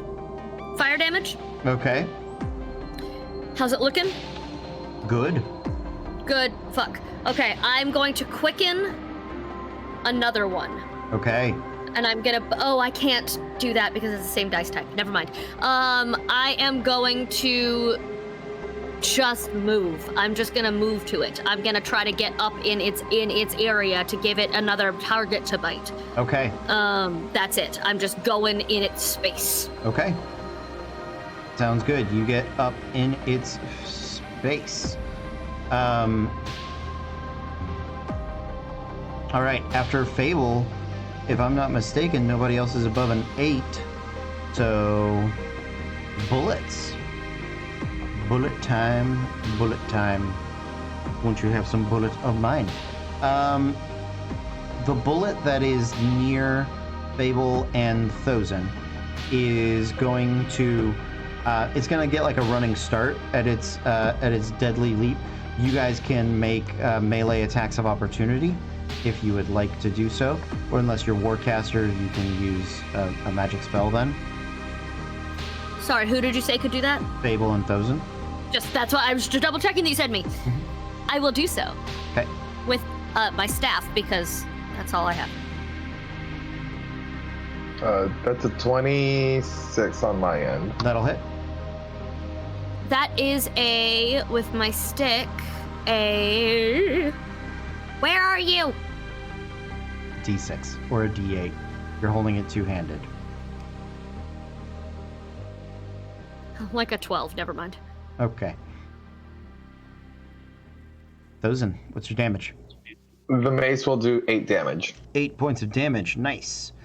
So the bullet gets back. Just to change the visual up from its running usual leap with the flippery claws, it's going to armadillo ball up with its claws, rolling at you like this. So I would like Dex or Strength saving throws from Fable and Thozen.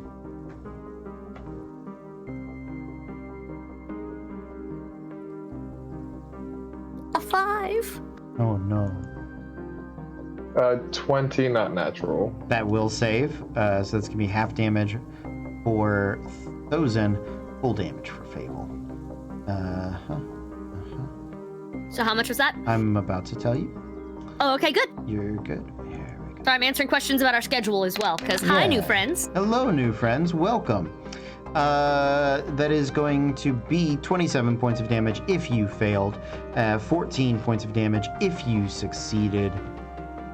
And I have Shield Master Evasion, which if I succeed, I take no damage. We Then you still take- had. Then you take no I damage. used my reaction. No, I'm kidding. I used my reaction, so I can't use it again. Two things. Oh, We still had 8 temporary hit points, right? yep. So So I am so sorry about that. I am so sorry about that. What was the damage again? 14. Okay. Damn. Okay, I'm gonna use my reaction to my mantle of flame is gonna fight back because it hit me. So I need it to take what? You took a attack of opportunity. I did. You both did. Fable did. I don't think this. I actually realized I don't think this is a reaction. It's just a thing that happens. Yeah, it's just when she gets hit. It's so I don't have to. I used the wrong term. It is not technically a reaction. Smoke him. Yeah. So it is going to take 3 fire damage. Okay, nice. Sounds good. Other bullet. Other bullet is going to spin around and try to bite Thozen. No, Talroth. The other T. Thozen, you're fine. Talroth, it's gonna specifically try to bite you because you just shanked it and is not pleased with you. Can I get my sentinel off on it? Yes, you can. Please, sentinel away. Natural 18 plus 7 for a 27. This you can uncanny dodge. I intend to. Yes. So that is 16 points of damage. I got That is it. reduced to 8. Yes, it is. I had an 18 to hit. Yeah, Treasure, you hit. Now that third strike just comes in, breaking through the bullet's armor. Oof, max damage. There is something in those sweet rolls that Treasure really values. Yeah, she does. Drugs. It's got drugs in it. It must. So that's going to be 17 damage on that strike. It's not powdered sugar. It's cocaine. By the way, I just rolled the concentration check. It was 19 for Shield of Faith. Okay, Shield of Faith remains up. Thank you for keeping up with your concentration checks. This strike, after Treasure, you cleave into it. It is well bloodied now, and you're looking at it. Another heavy hit like that from Talroth, his crit will drop it. So just to give you guys an idea where it's at. That is it for the bullets. You guys are up now. Talroth.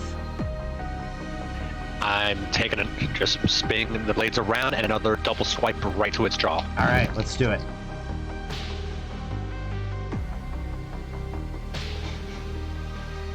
Both are going to hit. It was a natural 14 and a natural 19, Ah. but it was on a 20 and then rolled a 14. Yeah, it teased you. It teased you good.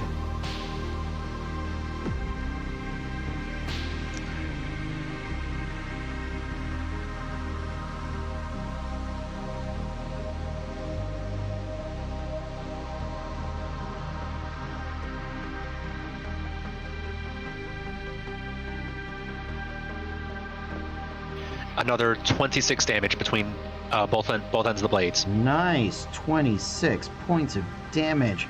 This bullet is having a rough day. It's getting near the end of its line. Are you gonna stick where you're at, Talroth? Yep. Okay. All right. Yeah, that was action and bonus action for me for both attacks. Sounds good. After Talroth, it is Treasure. All right, so let's go ahead and unload a couple more of those super hard hits into it. Okay. Hopefully sounds good. drop it. And one of my dice ran away, so thankfully I have others. No, come back.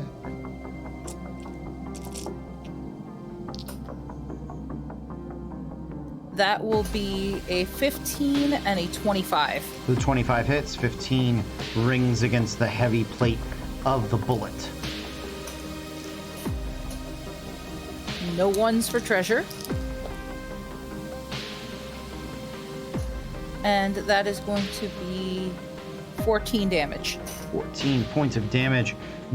For the second bullet in a row, Treasure's blade just sort of catches it inside where its like jaw hinge would be. It all has sort of external thick plating, and it tears out and across. The bullet hits the ground, losing consciousness, dying, dead, whatever. Dying dead. I like it. Yep.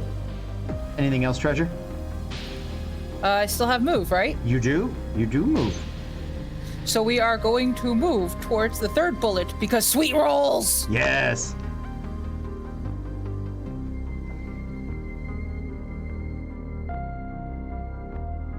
Okay, you get to get up. Okay, up next is Treasure Thousand. That's me. Am I within melee of Yes, this one? yes, you are. That's the one that I straddled, right? Yes, yeah, this is the one you TikTok crocked, Captain Hooked. Okay, I'm gonna use my bonus action. I'm gonna pull the spiritual weapon 20 feet. Does Sure. it reach it? Absolutely, yeah. Perfect, but I'm gonna have the weapon slam right into him. Do it. Ooh, that's a natural 3. That's gonna miss. That's like 10 total. Yeah. 8 total. That one does miss. And then I'm going to. No, I'm gonna swing. Yeah, why not? I'm gonna swing at it with the mace. Okay. That's better than the other one. 22. Yeah, that'll hit. For 6 damage. 6 damage. Okay. This one is now officially bloodied. Just barely, but you're seeing the wounds start to pile up on it as Treasure comes running over. Saride, your turn. Ah! Mantle of Inspiration again. Okay. So 10 hit points for everybody. Okay. And how far is Thousand from her? Yeah, within 30 feet. Probably, Okay, probably like she's gonna run 15, actually, because the bullet was headed in your direction, and he intercepted. So yeah. Okay, she's gonna run up and give him a hug from behind. Okay. And cure wounds. Okay. Hold on. 3rd level. 19. 19. I'll take it. Later. And then she's gonna free action just panic attack on his back. Okay. I'd like to bonus action hyperventilate, please. Yep, absolutely. Absolutely. Okay, It's new so round. good to have you both back on the same screen. It makes me happy. Yeah. Ah, Great, because it's giving me palpitations. fuck, we keep getting the same card, babe. I know. But I have higher dex than you. You do. Hey.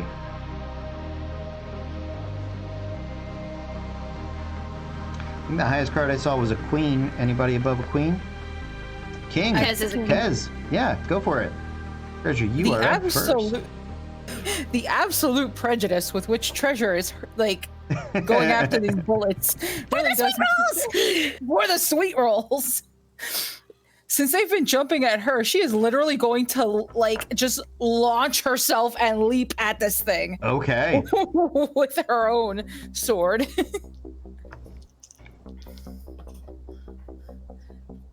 Okay, that one's cocked.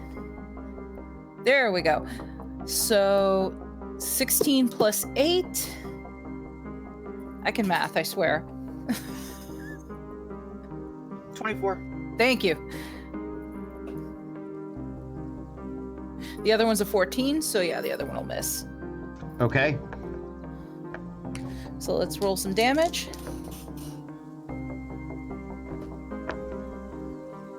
9 plus 5, so 14 damage. 14 points of damage. Nicely done. Treasure. Anything else? Nope, just gonna stick right up in this bullet's face in case it decides to go ahead and hit anybody else, because then it's gonna get popped for Sentinel. Okay. Sounds good. After Treasure is Saride.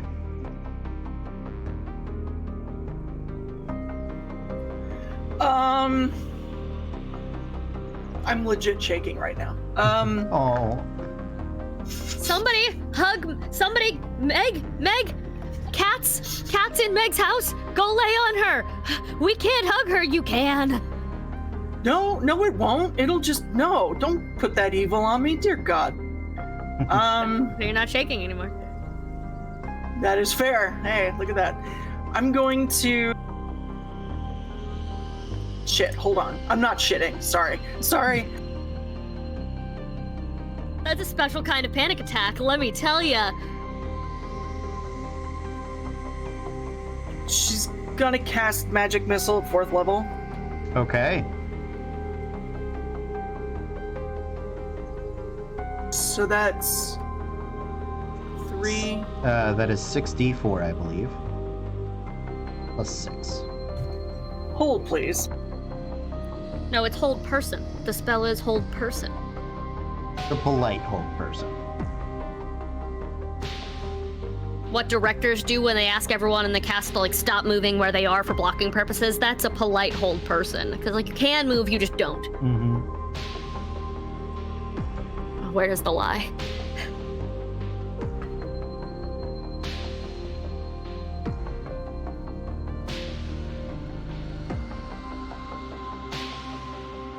There's some math happening here.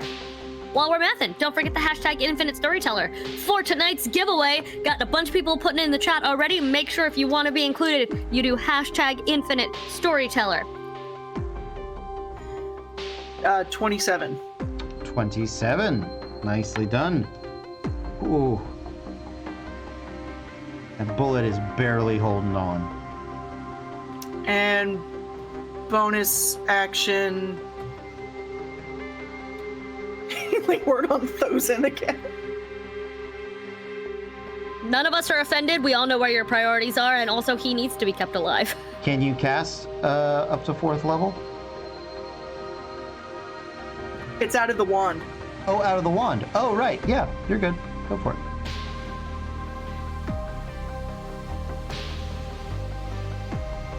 Look, 11.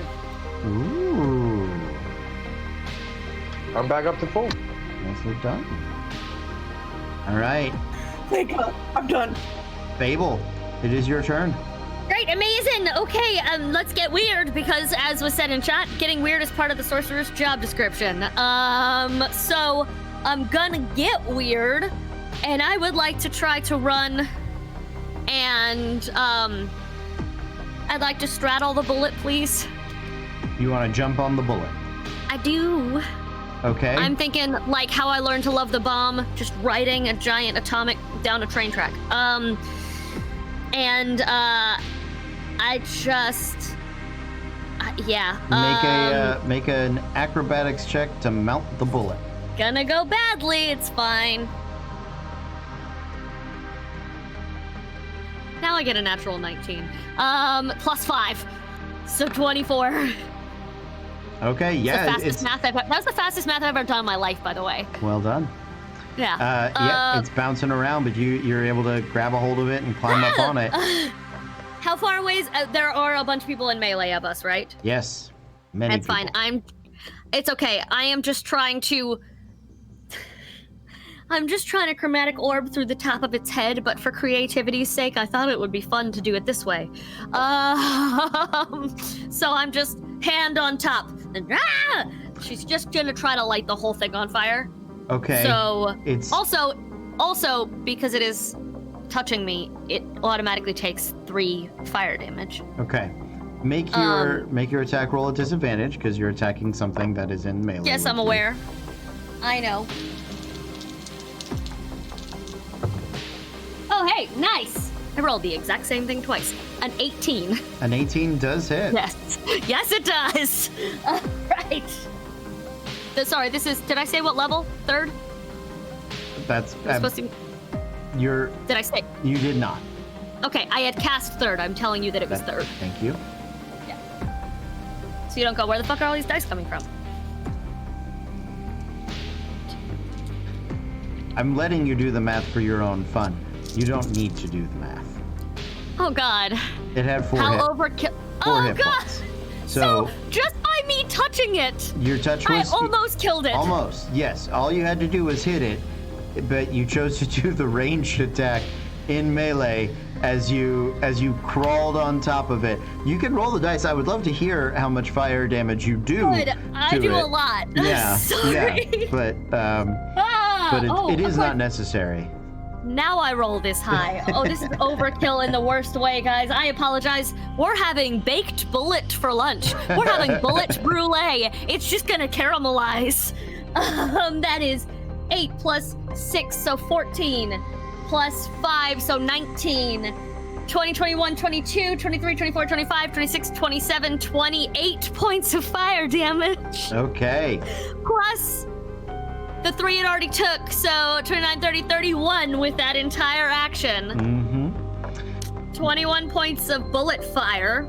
Absolutely. The Sorry. No, don't be sorry. So the shell of the bullet begins to superheat, and the fleshy bits underneath start to cook from inside the bullet's shell, and that's it. That's showtime right there.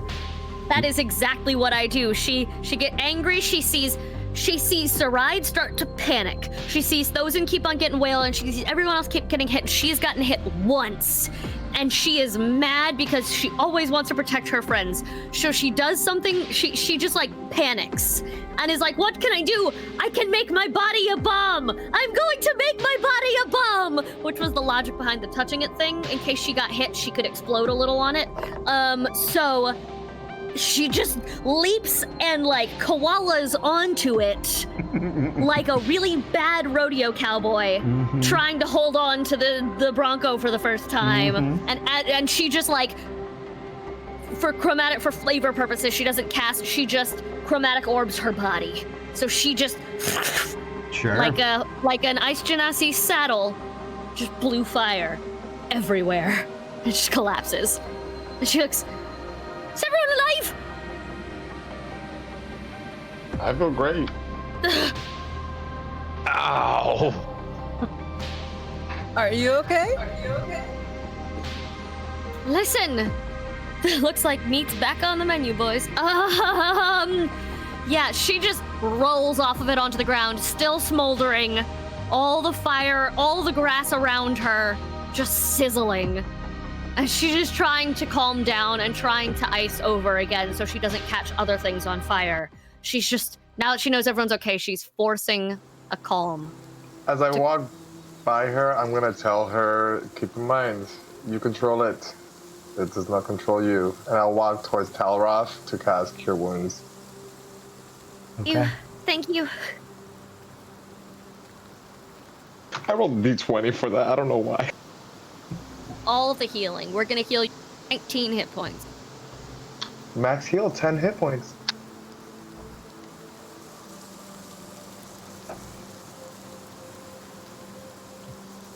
Where's the horse? The horse is galloping away. Who's the fastest of us? Give me a second. I'll just start chasing it. Okay. She's gonna, when you get like close to her, she'll tap you and you teleport basically 30 feet for spring. That's amazing. As he's running by, just yoink.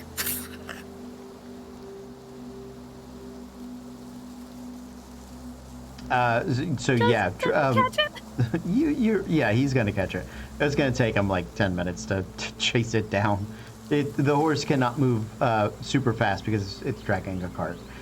And he's technically faster than the horse, I believe, at this point. I have a move speed of 35 feet. Yeah. So and the horse's is 30. It's reduced because it's pulling the cart, and the cart's bouncing and everything. And so Dalroth is chasing down the horse, gaining 10 feet at a time on it, and he'll come riding it back. I'm not gonna make you do an animal handling check or anything like that to catch the horse. Good, because if he nat ones, that's happening, and we're so just chasing down again. Yeah. I'm gonna take my time coming back. I'm gonna give it a few minutes and just chill on the horse for a few. Just take out whatever random bandages I have and start trying to fix my ankle. Yeah. Sounds good. It's sore. It was, a light sprain. It's not broken or anything like that. But, yeah, having to run down a horse after that fight was probably as painful as the initial flop onto the ground. Looking at Treasure, how does she look doing? Thanks to Sarai's constant, like, mantles and stuff, she doesn't look too bad. She's dirty as hell and covered in a decent amount of bullet blood, but not terrible. Yeah, can we talk about how Sarai's temp hit points were the fucking MVP of the night? Like, girl kept us up. Like, I mean, it kept me One up. job. It kept me up for yeah. sure. About the only thing I can do to get to everybody. But it worked. It worked so well. Listen, if Harry Potter has taught us anything, you can win and save the whole world by being really good at one spell. Amen. One spell and loving your friends. He was semi-decent at a second spell, okay? Yeah, semi-decent. So you know, Sarai's got the temp hit points and just charm and personality, and then she also loves. Like those, if that's the Harry Potter order of things, she's amazing at this stuff, and she's like also amazing at this, to be honest. But like, and then the love, Wingapo. Well, you guys have 3 bullet corpses. Is there anything you'd like to do with them, or? Hey, do they eat? Are they edible? I don't know, but I wonder if their armor can be used for anything. There's probably some people. I'm not Russian. There's probably some people in town who'd be able to if we could harvest anything from them. Do they fit on the cart? In pieces. They will fit in pieces. You won't be able to fit like 3 full corpses on there. You'd have to take some time and break them down. If you would like to know if they are edible, you can make me a survival check. And if Thozen, you can make me a blacksmithing check with wisdom or intelligence. natural 1, I start eating the animal and die. I'm like, this looks edible. What is it? And they're like, you don't want that. Natural 20 for a 23 survival. Okay. Stop it. Get that out of your mouth. Not natural 20 for blacksmithing. So 20 not natural, that's what I meant. Got it. So bullet meat is technically edible. It is it's got a weird texture. It's sort of like turtle, but a little tougher. So yeah, it is edible. There are certain goblinoid, hobgoblin, orcish recipes that treat it like a delicacy, but it's very much like a slow cooked, slow marinated, like long term cooking process for like a feast. But so if you wanted to harvest the meat of it, you could. Hopefully Thozen will be right back so that I can tell him what he learned. Here he comes. Come back, Thozen. Doesn't come back. Story of my life. I feel like it's not the technology, it's me or my house. Like it's definitely haunted. Are so, you haunted? Did you piss off a deity? not that's necessarily a deity, but probably ghost. I'll tell you that that's another story for another time. Thozen, you did learn that the outer shells, the armors of the bullets, are highly valued. They are often used for orcish goblinoid war engines as not necessarily people pieces. The thing about the bullet armor is that because it's grown, it's very difficult to work with. It's very difficult to like shape and make stuff into. So it very much uses sort of the natural shapes of the bullets to their advantage. It's so barding for like horses being put on carts or trebuchets or catapults or other siege engines, sort of, you know, like hoods or over the wheels and stuff like that. So there's actually a fair bit of value here in these bullet corpses. Okay, I'll relay that to everybody else too. So you guys would like to break down the bullets as best you can? I'm gonna do our best Screebers impersonation. Just climb inside it. Just climb inside. Okay. Everybody make me a survival check. We'll take the best one that you guys do. You're going to succeed at it. It's just going to determine necessarily how long you have to do it. Basically. Dirty 20. Okay. 13. 16. 15. 27. 27. Okay. So it is actually far less time than you initially thought. Instead of it being around, 3 full bullets, you were thinking maybe an hour for each of them, because those tendons are very tough, where the shell meets the meat and the corpse, like all of that stuff is very difficult to clean and separate. Talroth, you do a fantastic job of helping people out through it. So it's only going to take you guys maybe half that time, an hour and a half, for all 3 total.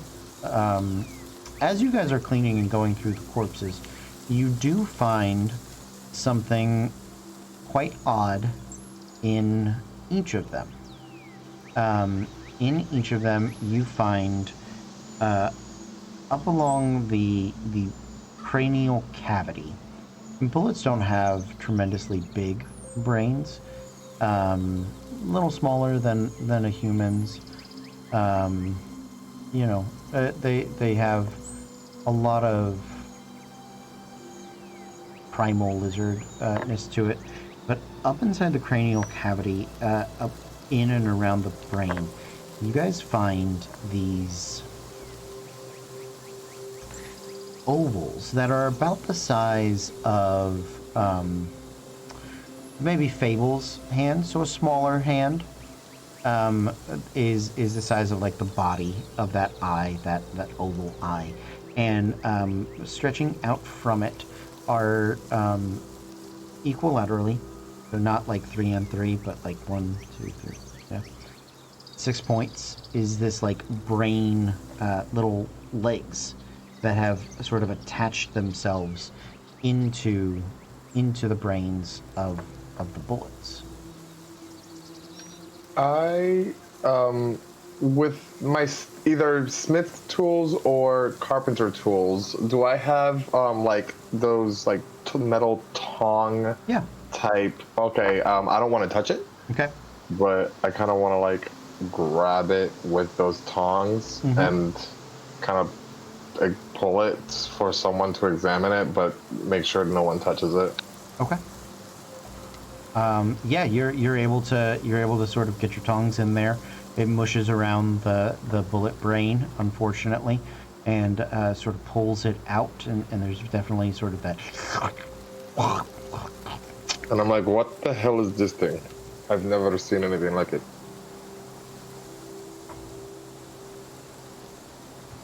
What kind of check would it be to see what it is? I will take Arcana, or Tinkering, or those seem like the big ones. I can assist someone with an Arcana check. I've got a solid Arcana. Okay. Yeah. Do with advantage. Okay, 16 Arcana. Okay, 16 Arcana. There's definitely a magical energy about it, and there is, it might take like a full identify or some further inspection, investigation into it. There is nothing about it that is, you haven't seen this necessarily before. There is some enchantment aspects to it, some mind influencing enchantments. There's also some divination magic on it.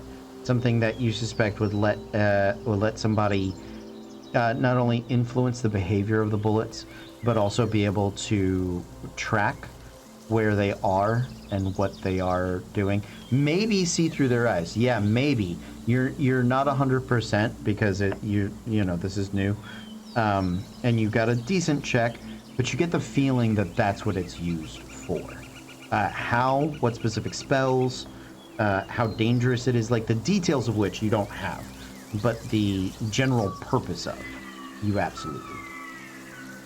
So someone is sending these things in pairs. That's why they're behaving differently than normal.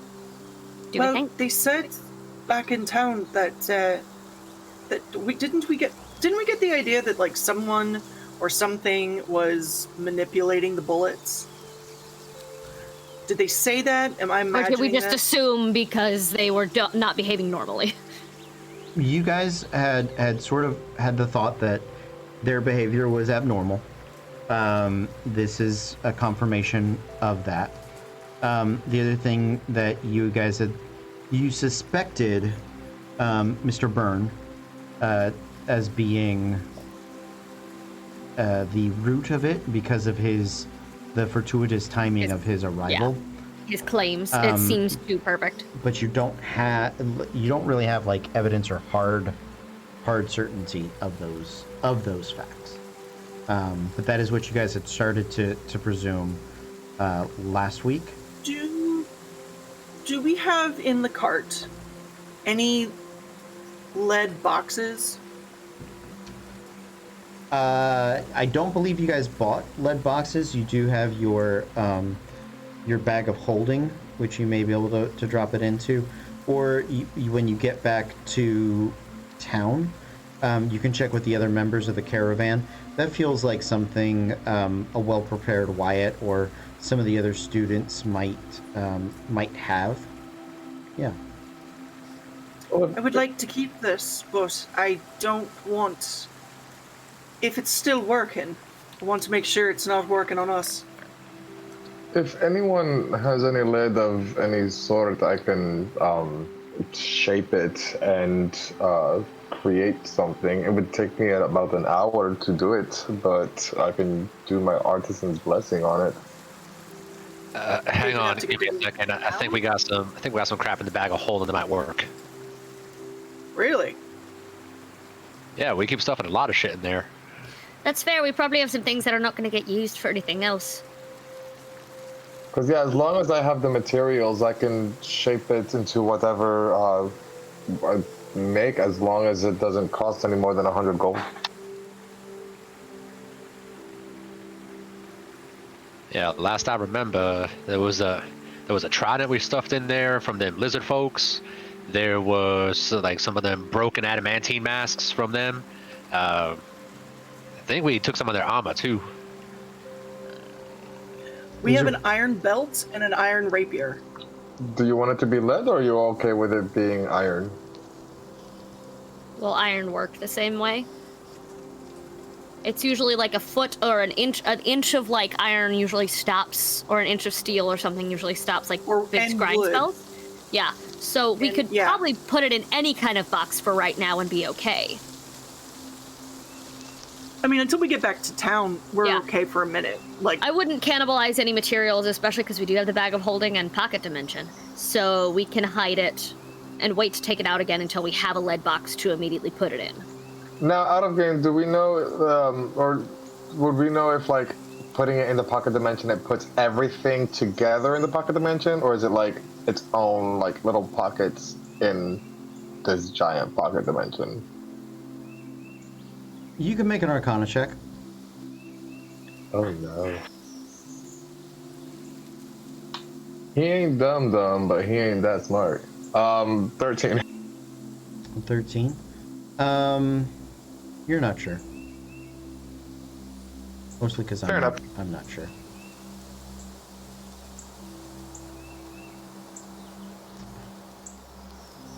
So should we just put it in the bag then? yeah. And then we'll figure out how to make or find a box, or I can, again, as long as I have the materials for it, I can make you a box. I will make you anything you want, my dear. That was out of game. Stop. No, it wasn't. It was real. It was in game, and Fable is awing. Also, I just want to point out, he's made jewelry for every other bitch in this game except for me. I don't have any And the jewelry. first thing he offers to I don't make have any is jewelry. a fucking box. I don't have any jewelry. That is true. Yes, huh? No, I've only made one person earrings, right? I haven't made everybody else anything else. Yeah, don't. Yeah. My if- point is, it's not me. So, bleh. I don't- I'm gonna go ahead and start digging through the brains of the other two, and just start pulling those gems out. Yeah, I'm gonna be Okay. loading things onto the cart yeah. as I'm handed them. So there are two more. Each brain has one of these things. Are you handling them with the same care, or are you just grabbing them, Talroth? I'm gonna take my dagger and just carve around it, and just kind of leave it ready, and just kind of point out at those. And this one's ready. Okay. Yeah. Okay, and like I'll grab the pincers, like there's a little piece of like brain that he carved around comes out with it. Mm-hmm. Absolutely. Yeah. Good. Yummy. You know, my father used to cook some of this. I don't know how to do it myself, but it actually wasn't half bad. Fable just looks at the one that she burned to a crisp and is like, "This isn't cooked enough for you." I mean, that may be a little well done for my taste. I prefer medium rare. Picky, picky, picky. All right, fine. And then, are we grabbing the third one as well? We might as well take whatever we can that is possibly going to be helpful or useful, and absolutely check them brains. You guys can craft, if you have the materials, you can craft boxes out of wood or out of wood. I think you need a fair amount of density too, a couple of inches or something. But the iron you can make some boxes out of to contain these things. If you take the hour to do that. So Yeah, I can do it once a day, and it takes me an hour to do. I'll give you all three for the hour. That's not a problem. If that's what we want to do, then let's go for it. Do you want to try to take some of the armor off of these bullets for, I don't know, for any reason or purpose or sales? Yeah, purposes? that is what you guys have harvested that at the Got it. yeah. Okay, then yeah, I'll take the hour and I'll make the 3 boxes for the 3, I don't know, like, creepy thingies. Brain grabbers. Brain bugs. Oh, that too. I'm over here. Have you seen like the drawings of like what I think is it a virus? No, or it looks like a spider. There's like this little thing. Like, I don't know. Anyways, that's what I'm imagining in my head. Or like those things that like you Oh, scratch the your scalp head with. massagers. Yeah, but with a bigger like bulb on the end. Sure. Yeah, I'm yeah, I don't know. I think I have an idea what I was thinking.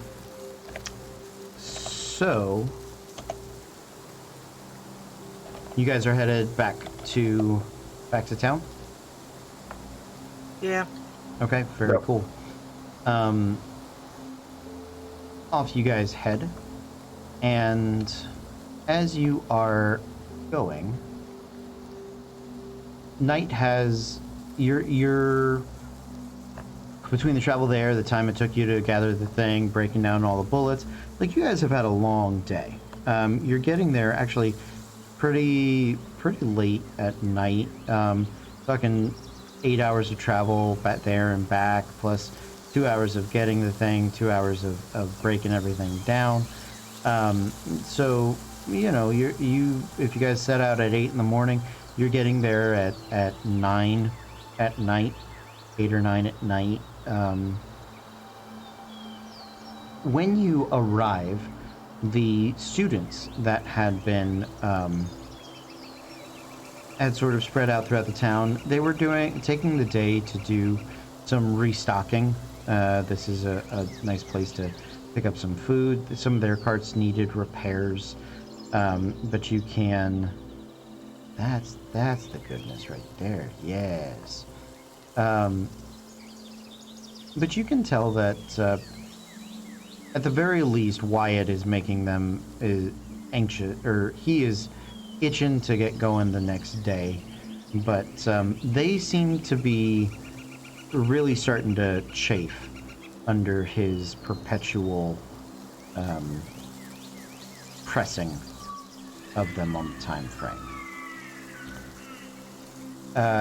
Madam Sweetroll is going to come up to you guys and oh wow, those things are very big. They told me they were big, but that is like exceptionally large. Oh dear. Is everyone all right? Can I get you all anything? Well, we had a demand for more sweet rolls. Oh. It was the war cry of the battlefield, actually. Oh, I'm so glad that they were good and delicious for you all.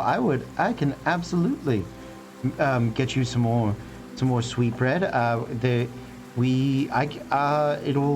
It's a little late, but I can have them fresh for in the morning or Morning would be perfect. Okay. Also, do they travel well? A little bit. They'll last maybe three days before they get stale. They'll be gone in 2. But Okay. I'd like to purchase some extras for the road. Of course, yes. Wow. What can we do to thank you all? This is going to be we'll finally be able to let the children out and play again, and that'll be tremendously exciting for them, I'm sure. I would still keep an eye out because we're not quite sure this is all of them. We did what we could, everything that came to us, but as you said, they're acting strangely, and there may be more acting strange, so still keep a close eye, just in case. But we've done everything we can with everything that came. Oh, okay. Oh, well, did you all find any sort of lead or information on where these things are coming from? If something's causing this, I would... We don't have too much of a lead yet. Ugh, sorry. Can I roll an insight check on her, because I haven't and I'd like to Sure. know how much I want to trust her? Yeah, go for it.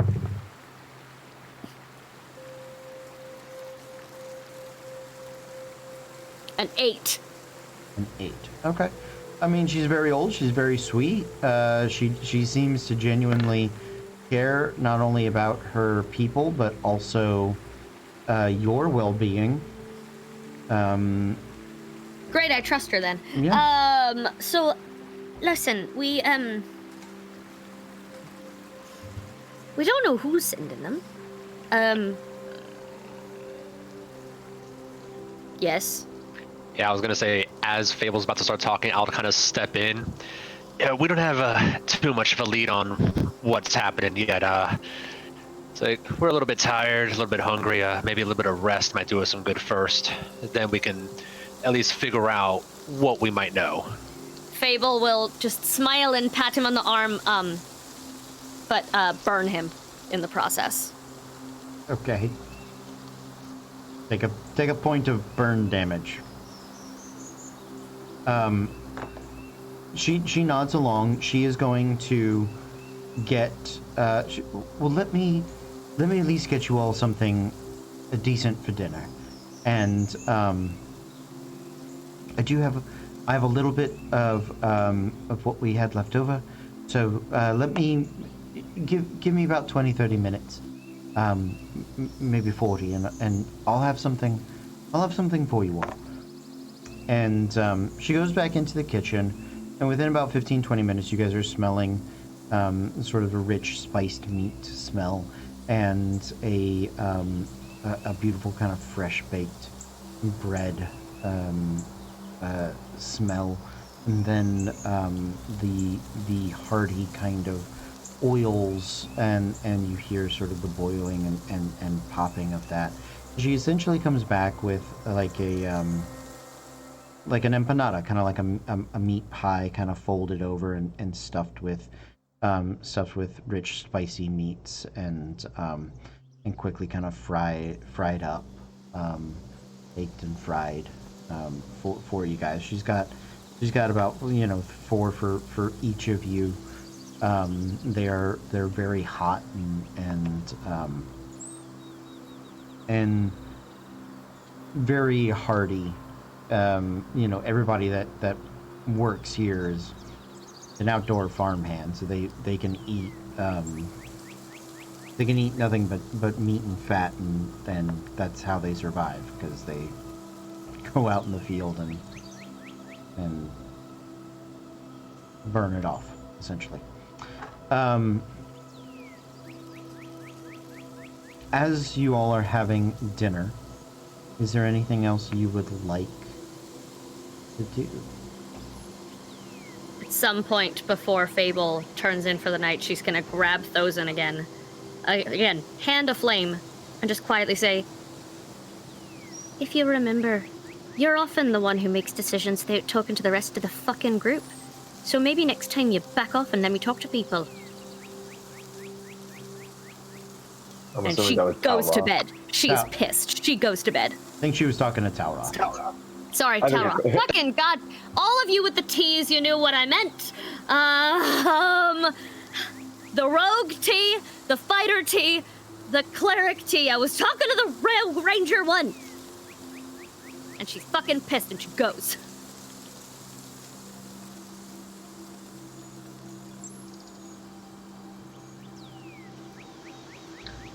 I'm just gonna get a beer and just sleep in it. Okay. I'm tired. Okay. He doesn't look so good. I'm going to go to Saride, and I'm assuming we're eating next to each other, and say, or we have eaten next to each other, and say that you did really good back there. I mean, like, you climbed that tree, and you did pretty good. If it wasn't for you, I'm pretty sure all of us would either be unconscious or potentially bullet squish. Thank you. You know, you don't have to sound so surprised that I didn't die out there. No, I know, but I wanted to pay you a compliment, and kind of like blush and turn away. I'm glad you didn't. Are you feeling all right? You took the brunt of it, I'm afraid. I am now, thanks to you. I'm glad. I don't really want to think about what would happen if you didn't or weren't okay. I'm sure everything would have been fine. Everything turned out the way that it should have turned out. We're all okay. We found weird brain thingies. What the hell is that? And we have a meal at the end of the night. So don't think about it. We'll be fine. Right, yeah. If you wouldn't mind, though, because I know we have rooms set up, I might need some distracting to help keep my mind off of it later. That's for you, Kaylin. Distracting is my specialty. Yes, it is. Distracting later or distracting now? Oh, I mean, if you're finished, we could, whatever. I mean, I don't. I mean, I'm finished with my dinner, so dessert would be nice. Gonna grab them and go. And I let her take me. Treasure's just watching this and kind of slides over what's left of their food to her plate.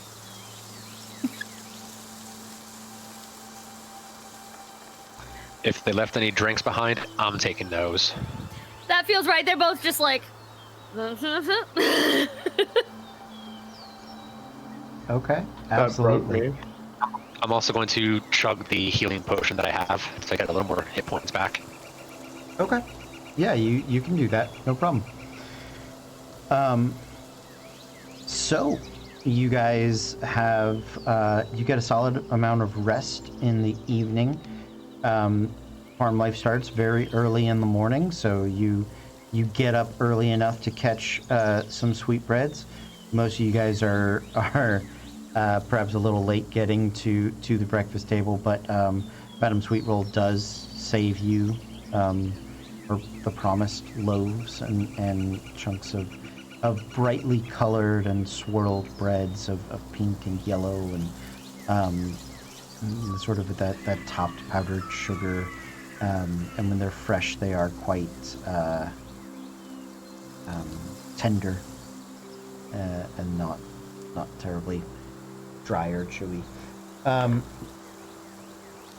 What would you guys like to do with your day? How would you guys like to go about it? And do you want to talk to Wyatt before he starts pushing on? Yes, he needs to calm down.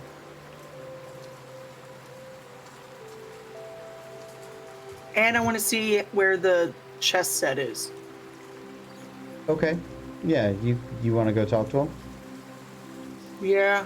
Okay. He's dressed for the road. And he is over by his wagon. He's got the maps out. He's discussing with the Wildlanders the next couple of days of travel through the fields of 4 Points. As you make your way up, he's there and sort of looks up and sees you. Oh, it's a ride. What can I do for you? Good morning. I wanted to see how the pieces were coming along. Still in development, but they take a little greater shape every day. Yours has seemingly changed the least over the past few days. The others continue to be molded, as it were. Well, that's good. Do you mind if I talk to you for a moment? Of course. Excuse me, gentlemen. One moment. I don't mean to overstep. And I know how anxious you are to get back on the road and get everything moving, but you're pushing him too hard, Wyatt.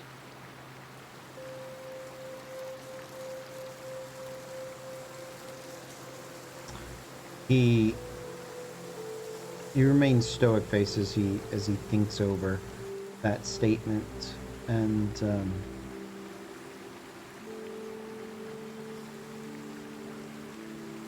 perhaps, but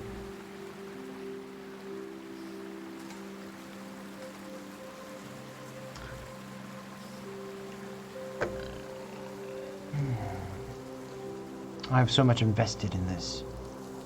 Risking its failure is... it's something I can't allow, as it were. You're risking a mutiny.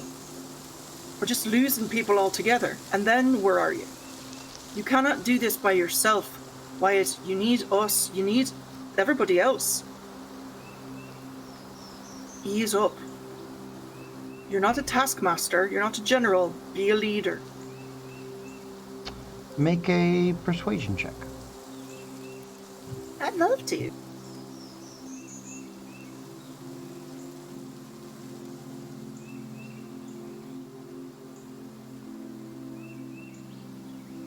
$21.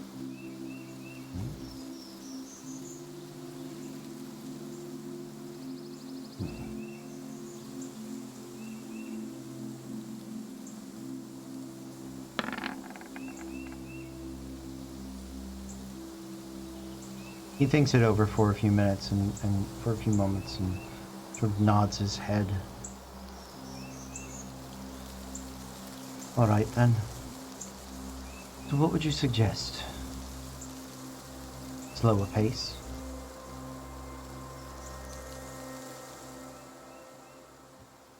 Yes, just a bit. A safer pace.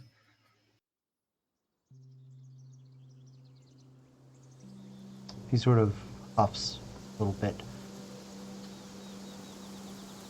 All right. We'll give it a try.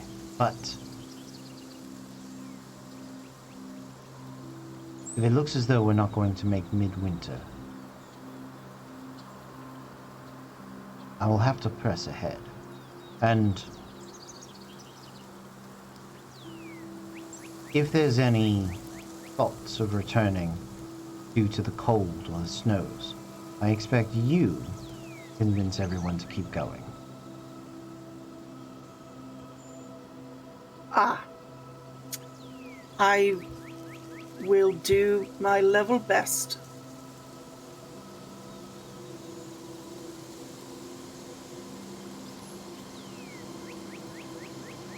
You're not wrong. I am being rough on them. But I run the risk of losing them in either direction. So, I'll do my best to listen to you, and you do your best to help me. As far as I can Deal. tell, it's our deal. So, did you all finish your business with the bullets, or what have you? Yes, ran into a bit of a new issue, but the bullets have been taken care of. Well, that's something at least. 4 points is,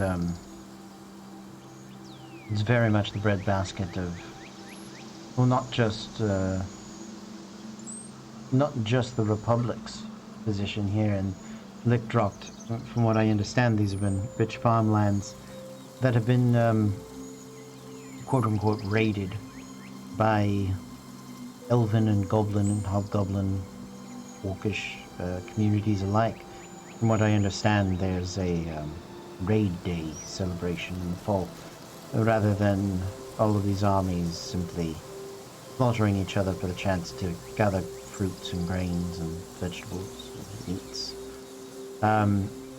They started showing up and bartering, you know, very much a cultural and important civic site. So, it would be a rough winter without this place. More than just Dorian's Dawn or any of the Republic City. It's been entertaining, to say the least. It's important. It's easy to lose sight of that when comparing it to things of such mythic proportion.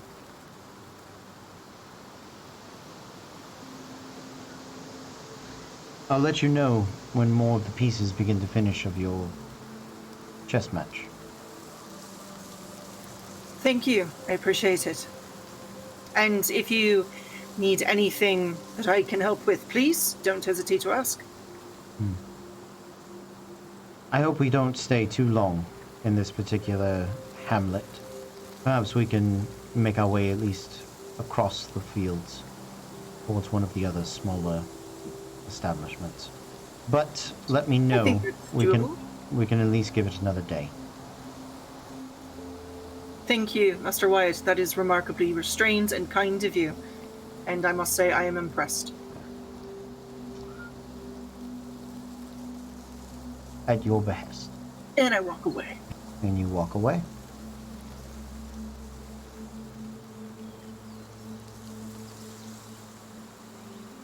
What else would you guys like to do before we call it an evening?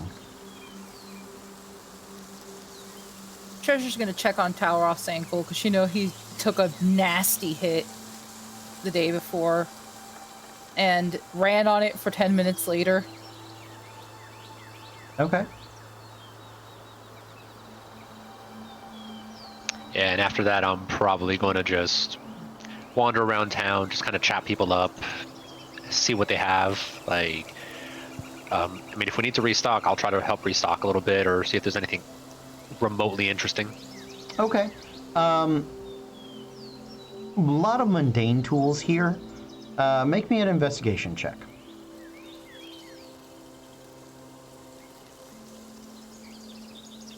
That's a 23. Okay, nice. Yeah, that's pretty good. And so you search throughout the town very well. Other than the sort of it's all very homestead, home front sort of magical items like burner plates and things to help preserve food, sort of storehouses and granaries and different things like that. Nothing of magic that is adventuring goods, but food here is in great supply, even in the summer months. So you can restock. I think you guys had another 13, 14 days of travel since you restocked at Trebluff. You can restock it at half price with ease. It is a good quality. Yeah, I was gonna pick up just like some nice looking fruits and stuff, just to kind of snack on for the road. Maybe like really good trail mix or just basic rations, just help kind of put some money back into the town. Absolutely, yeah, and everybody's grateful for it. They're they have the wild fruit trees around here, the apples and the pears that you've seen before. They also have some stone fruits. They have like a magical version of like a dehydrator, so you can get those like I don't know, dehydrated wedges of peach or pineapple and stuff like that, which is a nice treat that'll keep for a long time. You can add that to your rations, so you can do that. There's also, because you're in point 104, there is a Cartwright here. So if you guys wanted to pay to get your other two wagons covered, you could. It would take about a day, maybe two. It's up to you. Yes, please. Yeah. I'm tired of being wet all the time. Shut up. Okay. Yeah, let me dig up a price for you guys to do that, but that might. Oh. What? And the cart took damage during the griffin attack? Mm-hmm. So your carts, and I officially have 27 hit points. Okay, it took 6 points because I still have the note. Okay. So can we get that fixed too? Is there Yes. anything I can mend? Yeah, so I believe we had said that Thozen, you guys are spending, 1 second. You're spending, one second. You guys had wagons, right? For every point of damage that your cart takes, it is a gold piece in time and materials to fix it. If Thozen can do the work because he is proficient in carpentry and blacksmithing, so he can do the work and it would be half price if he did. So for 6 points of damage on a cart, it is 3 gold pieces for him to fix it. And 2. Oh wait.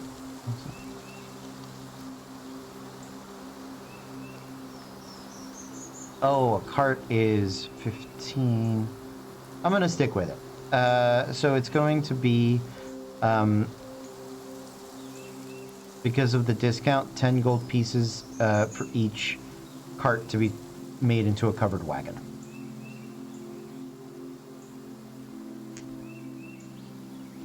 We can do that.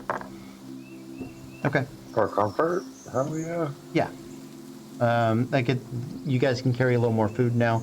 You don't have to be in the rain. You don't risk as much exhaustion or disease as you guys are traveling. So yeah, you can make some wagons.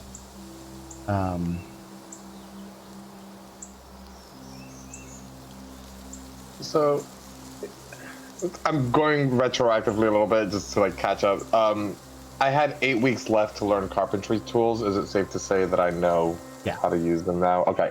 I would like to see if there's anyone that can teach me how to make jewelry. I want to essentially surprise Saride by making something that was not used by magic, that was actually made by me making it, but I want to know how to use like jeweler's kit. Is that a thing? It is. Yeah. To see if someone can teach me how to use it, and I'll take. Obviously, this is going to be a progressive thing, but it'll be my new. I'm going to learn this. Your new project.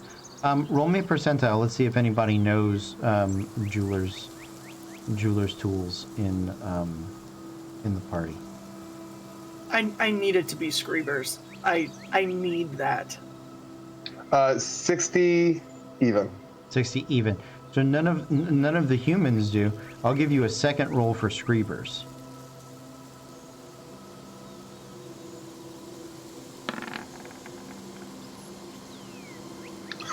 $97.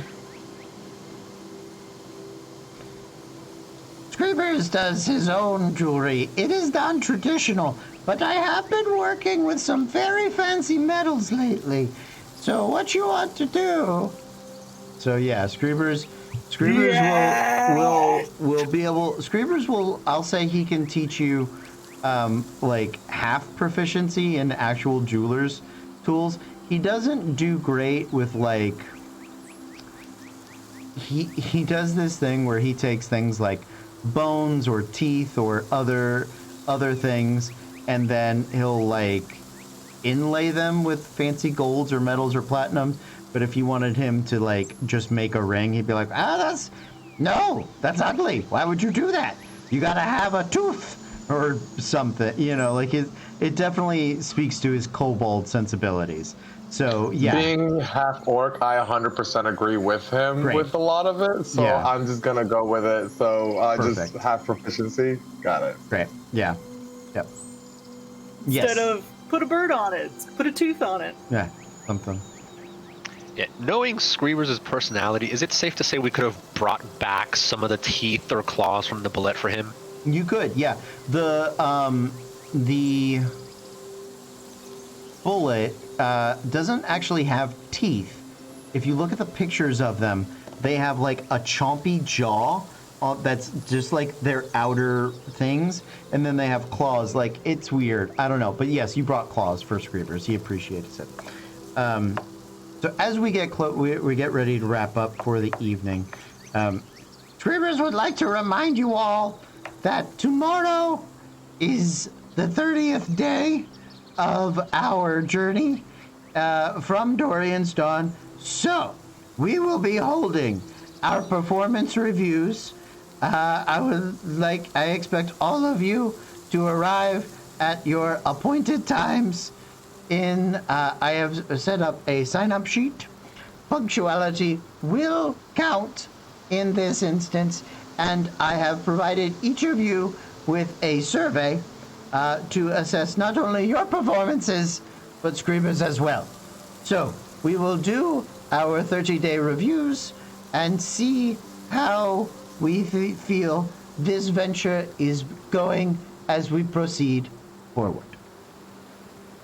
Thank you.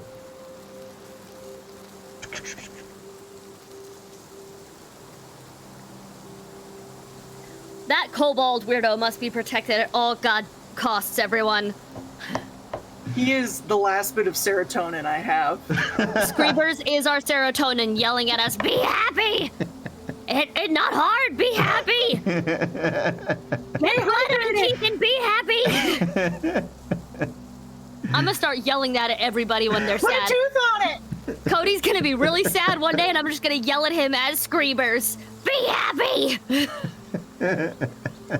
It's not I expect the same in return. Absolutely. Oh, wow. All right. Well, with that, guys, we are going to say goodnight. We'll see if next session is just Screebers performance reviews, or if we... Yes, it is. I've already decided. It is. We'll get the whole cast in, first half and second half. Get cycle through. We'll tap in and out on the camera. We can do that because it's remote. We could have the whole cast in one night and just take turns being on camera. Why haven't we done this already? Maybe that can be a bonus show. We'll see how that goes. But thank you guys for hanging out. And yes, we have a winner. Thank you for the reminder. Yes, we do have a winner. from Lay Chat. It was actually Junk Drawer Show. Hey! Actually won. And we always love to reward loyalty even in our other shows. We have sent pins to other local shows. It's always a good time. So that worked out well. So yeah, I will find a way to get it to you, and you can message us an address, or I'll just drive by and throw it at your house. Because some of you are local, and we'll talk. And if you don't want it, I have a backup person in mind. Whoever, well, not in mind. I always roll 2 just in case somebody doesn't want it. But we'll chat. And in the meantime, don't forget, if you want to be entered in all of our giveaways automatically, you jump over to our Patreon and you're automatically included. And so it's just always good. Covering all your bases, getting all the odds, where you can, is always nice. And any level of patron gets that. $1 to 20 to whatever. All of them get that, which is awesome. And so yeah, we're excited. Also, if you are not on our Patreon and want to give us some ideas of what would help you come over to it, like what sort of things you'd be interested in, we are trying to overhaul our Patreon this year to get a more regularly scheduled content. The problem is we have kept on trying to do new content things for Patreon, and then there wasn't there was interest, but not enough, and it was just we just want to make sure that we're giving you what you want. So if you're in our Discord, or you want to shoot us a message on any social media and let us know what you would be interested in a D&D Patreon for, let us know. We'll try and give it to you, because that's what this is about. That's our whole channel jam, is we want to make all of you happy. So that's what I got. Sounds Can I good. just say one final thing that I missed you guys, and I'm so happy. Missed you so much. I'm so happy. It has So wonderful having you back. Hopefully we can get you in more regularly. We are super excited about all of this. Thank you guys for hanging out. I don't know that we're doing Storm King's Thunder tomorrow. Looks like that is a tough maybe. We will see. But if not, we will be back on Wednesday with a random encounter, which I am looking forward to trying to figure out. So thank you guys for hanging out with us. We are going to see you guys next time. But until then, be cool. Bye-bye.